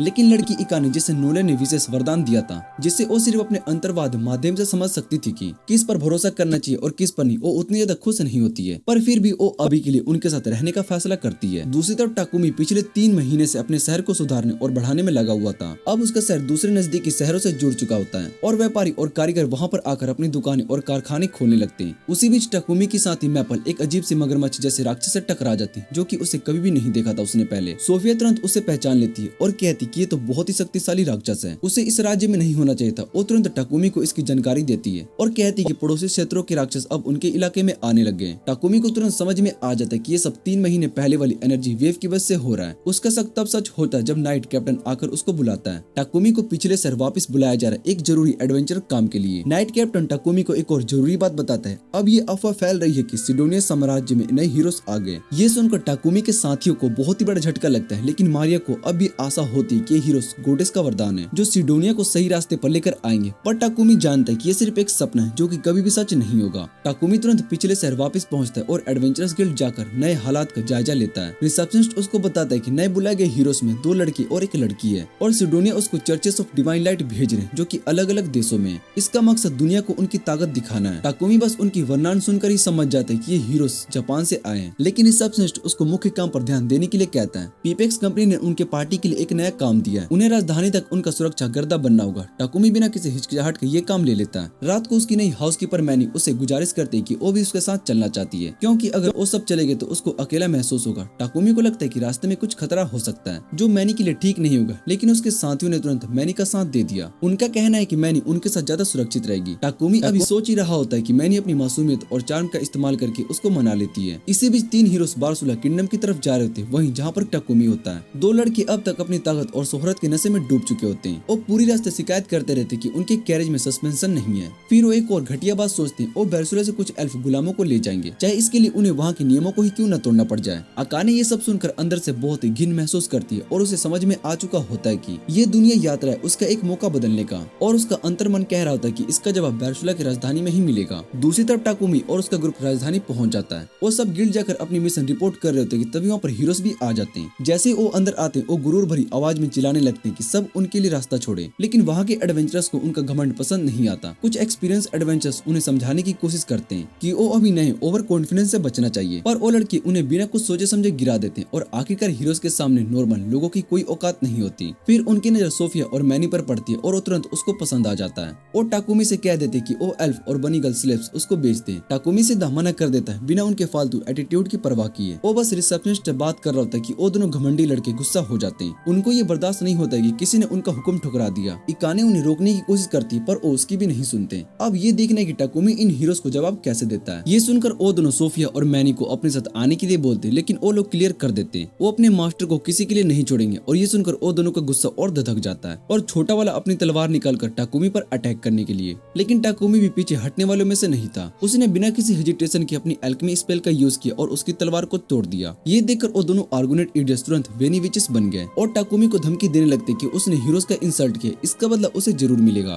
पर टाकोमी उन्हें याद दिलाता है कि उन्होंने एडवेंचरस गिल्ड के रूल तोड़ दिए जो कि बहुत ही अटैकिंग है। जब वो अपने आसपास देखता है तो देखता है कि पूरा गिल्ड उसके साइड में है। ये देखकर वो दोनों लड़के वहाँ से भाग जाते हैं टाकोमी को गालियां देते हुए। अकेन उनकी तरफ से माफी मांगते और फिर वो दोनों आपस में इंट्रोड्यूस होते हैं। तभी उन्हें रियलाइज होता है कि वो दोनों जापान से ही है। अकाने कुछ कहने वाली होती है, लेकिन टाकोमी उसे चुप करा देता है और अपने होटल का नाम बता देता है ताकि वो बाद में आकर उससे मिल सके। फिर वो वापस अपनी गर्ल्स के पास चला जाता है, लेकिन अब अकाने को साफ पता चल चुका होता है कि टाकोमी वही बंदा है जिसे वो ढूंढ रही थी। उसी तरह टाकोमी अपनी टीम को हीरो से मिलवाने वाली बात बताता है और ये भी कहता है कि उसने अकाने को अपने होटल का पता दिया है, लेकिन अब उसके लिए वो थोड़ा वोरिड फील कर रहा है। और दूसरी तरफ अकाने सोडिनिया के गार्ड से बचते हुए अपने स्लेव के साथ होटल पहुंचने की कोशिश कर रही होती है, लेकिन वो ज्यादा देर तक छुप नहीं सकती। गार्ड्स उसका पीछा करने लगते और उसे वापस आने को बोलते हैं। तभी सोफिया और मैपल वहाँ पर आ जाती और अकाने को सेफली होटल लेकर जाती है। होटल पहुंचकर अकाने टाकोमी से डायरेक्टली पूछती क्या वो जापान से, और टाकोमी डिसाइड करता है कि वो सच बोलना चाहिए। वो अपनी गर्ल्स को भी बता देता है कि वो एक्चुअली एक दुनिया से आया है और गोडेस नोलेल ने उसे यहाँ पर स्पेशली ब्लेसिंग के साथ भेजा है। हैरानी की बात ये होती है कि सब इसको बहुत ही इजीली एक्सेप्ट कर लेते हैं। टाकोमी उन्हें बताता है कि उसका सिर्फ एक ही पीसफुल लाइफ जीने का प्लान है, लेकिन अब जब वो हीरो और सिडोनिया के चक्कर में पड़ चुका है तो मुश्किल लग रहा है। अकाने उससे माफी मांगती है कि उसको इस समय फंसना पड़ रहा है, लेकिन टाकोमी उससे बोलता है कि टेंशन लेने की कोई जरूरत नहीं है। तभी सोफिया अकाने से पूछती है कि वो दोनों आर्गुमेंट्स बास्टर्ड का क्या सीन है। अकाने बताती है कि जब वो पहली बार इस वर्ल्ड में आए थे तब वो ऐसे नहीं थे, पर धीरे धीरे जब से वो सिडोनिया में रहने लगे उनका बिहेवियर पूरा चेंज हो गया। उसे हमेशा सिडोनिया पर डाउट था, इसलिए अपना खाना खाने से पहले प्यूरिफिकेशन स्पेल कास्ट करती थी, लेकिन वो दोनों लड़के इतनी बिजी रहते थे कि ट्रेनिंग में उन्होंने कोई भी प्रिकॉशन नहीं ली। पर अचानक अकाने टाकोमी के सामने झुक गई और रोते हुए उसे रिक्वेस्ट की कि प्लीज उसे और उसकी स्लेव लुलू को बचा ले, क्योंकि वो और सिडोनिया में नहीं रहना चाहती है। और ये सुनकर टाकोमी थोड़ा ऑकवर्ड फील करता है और अकाने से पूछते हैं कि उसके आगे का क्या प्लान है, पर अकाने के पास कोई जवाब नहीं होता। अकाने सबसे पहले लुलू को आजाद करना चाहती थी, क्योंकि उसको दूसरों को गुलाम बनाने का कॉन्सेप्ट बिल्कुल अच्छा नहीं लगता। टाकोमी उसकी मदद करता है और एक स्पेल के थ्रू स्लेब कूलर को तोड़ देता है। अकाने को ये देखकर सुकून मिलता है, लेकिन लुलु तुरंत उससे चिपक जाती है और घबराहट में उससे बोलती कि प्लीज उसे अपने साथ ही रहने दे। अकाने उससे प्यार भरे लेकिन फिर टोल में समझाती कि वो उसके साथ रह सकती है, पर सिर्फ दोस्त के रूप में, ना कि स्लेब के रूप में। और ये सुनकर लुलु के आंखों से आंसू निकल पड़ते, लेकिन इस बार दुख के नहीं बल्कि खुशी के। उसके बाद टाकोमी उन्हें बताता है कि उन्हें जितना जल्दी हो सके कैपिटल से दूर रहना होगा। उसके पास एक मेंशन है और वो चाहता है कि अकाने और लुलु उनके साथ वहाँ चले। अकाने पहले हेजिटेट होती, लेकिन फिर उसका ऑफर मान लेती है। ज्यादा टाइम वेस्ट किए बिना टाकोमी अपनी कैरेज निकालता है और फिर फुल स्पीड में अपनी मेंशन की तरफ निकल पड़ता है। रास्ते में मैनी और मारिया अकाने के लिए क्रीम स्ट्यू बनाती और सर्व करती है। अकाने जब देखती कि ये बिल्कुल उसके वर्ल्ड के फूड जैसा लग रहा है तो वो बिल्कुल शॉक हो जाती है और वो जैसे ही एक बाइट लेती है उसके आंखों से आंसू निकल जाते हैं, क्योंकि वो बहुत ही डिलीशियस होता है। घर पहुंचने के बाद टाकोमी अपनी सारी लड़कियों को बुलाता है और हर इंपॉर्टेंट अनाउंसमेंट करता है। वो उनके स्लैब्स कॉन्ट्रैक्ट्स को भी अभी तोड़ने वाला है और सब लड़कियां तुरंत गुस्सा हो जाती है, क्योंकि पहले भी ये बकवास कर चुका था। लेकिन टाकोमी उन्हें बोलता है कि पहले उसकी बात पूरी सुनो। वो कहता है कि वो चाहता है कि सब उसके साथ रहें, पर एज अ फ्रेंड ना कोई स्लिप, इसलिए कॉन्ट्रैक्ट की जरूरत नहीं है। ये सुनकर लड़कियों का गुस्सा थोड़ा कम होता है और जब कॉन्ट्रैक्ट टूटता है तो कोई भी उसे छोड़कर जाने का नाम नहीं लेता है। इसके बाद टाकोमी अकाने के लिए 2 होली स्वॉर्ड बनाता है, पर तभी उसके सामने एक गिल्ड मैसेज आता है जो अभी बी रैंक और उसके ऊपर के एडवेंचरर्स को बुलाने के लिए भेजा गया था। रीजन, एक नया टाउन में मोस्ट स्टैम्पेड हो रहा है। टाकोमी और उसकी टीम बिना टाइम वेस्ट किए तुरंत गिल्ड पहुंचती है। वहाँ लोइंग फेंग पार्टी ऑलरेडी प्रेजेंट होती है और उसके साथ में गिल्ड मास्टर भी होता है। टाकोमी उससे सिचुएशन के बारे में पूछता है तो पता चलता है कि एक मोस्ट स्टैम्पेड टाउन की तरफ बढ़ चुका है। नाइट कैप्टन ने गिल्ड से अपने बेस्ट एडवेंचर्स को भेजने को कहा,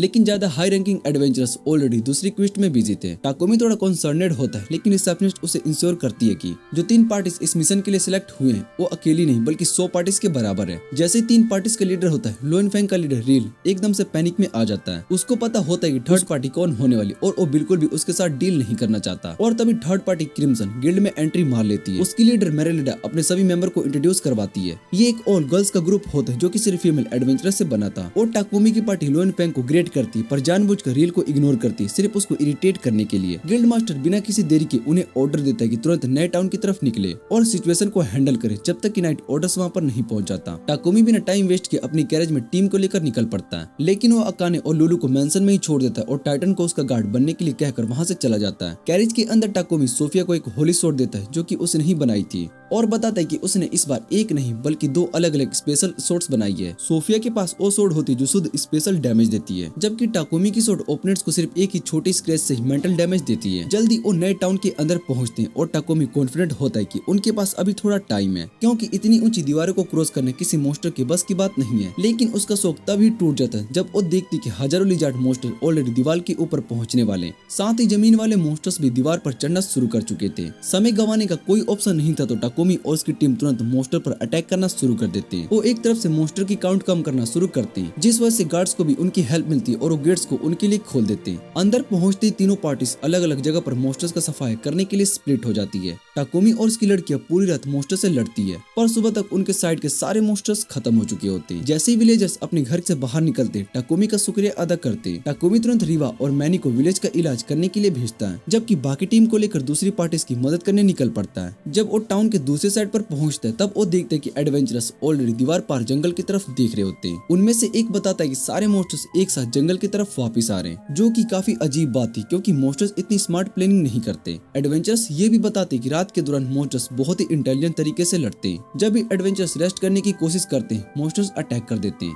और अगर कभी उन्हें लगता है कि वो हार रहे हैं तो वो तुरंत भाग जाते हैं। टाकोमी सोचता है कि शायद से उन्हें कोई लीड कर रहा है, लेकिन एडवेंचरर्स की थ्योरी काफी अनबिलीवेबल होती है। तभी टाकोमी एक थ्योरी बताता है, हो सकता है कि हीरोज का समनिंग रिचुअल परफॉर्म किया गया था, तब जो एनर्जी जनरेट हुई थी तब उनमें से कुछ मोस्टर को म्यूटेट इवोल्व कर दिया गया। ये बात सबको और ज्यादा लॉजिकल करती है। इसी पहले सिडोनिया के एम्पायर को भी मोस्टर सेटिपेट की खबर मिलती है, जो सीधा बार्सुला के किंगडम में नई टाउन को टारगेट कर रहा था। इंपीरियल इस सिचुएशन को एक मौका समझता है अपने दुश्मन देश को वीक करने का। तभी उसकी बेटी इलिजाबेथ एक और डेंजर सजेशन देती है। वो कहती है कि सिर्फ बार्सुला किंगडम पर ही नहीं बल्कि उन्हें एलिसिस किंगडम पर भी अटैक करना चाहिए ताकि वो हेल्प नहीं भेज सके। इंपीरियर को ये आइडिया पसंद आता है और वो इलिजाबेथ को परमिशन दे देता है। वो हीरोज को अपने प्लान के मुताबिक अपने पड़ोसी देशों पर अटैक करने के लिए भेजे। टाउन के अंदर सब घायलों को हील कर रहे होते, जबकि सोफिया मोस्टर पर नजर रखती है। तभी रीवा वहाँ पर आती है और वो सभी के लिए लंच लेकर आती है, पर साथ ही वो जरूरी बात भी बताती है। टाकुमी फिर से एक नंबर का इडियट बन रहा है और सारे पॉइंट्स घायल लोगों को दे रहा है बिना सोचे समझे कि अगर फाइट और लंबी चली तो उसके पास खुद के लिए कुछ भी नहीं बचेगा। ये सुनकर सोफिया गुस्से में टाकुमी के पास जाती है ताकि इस पागल इंसान को थोड़ा समझा सके, लेकिन ये मोरन एकदम कैजुअली होता है, मैं बस चोट नहीं खाऊंगा। सोफिया इस बकवास लॉजिक से बिल्कुल भी इंप्रेस नहीं होती, पर उसे पता होता है कि टाकुमी हमेशा से दूसरों की चिंता अपने से ज्यादा करता है और इसी वजह से वो डिसाइड कर लेता है कि अगर जरूरत पड़ी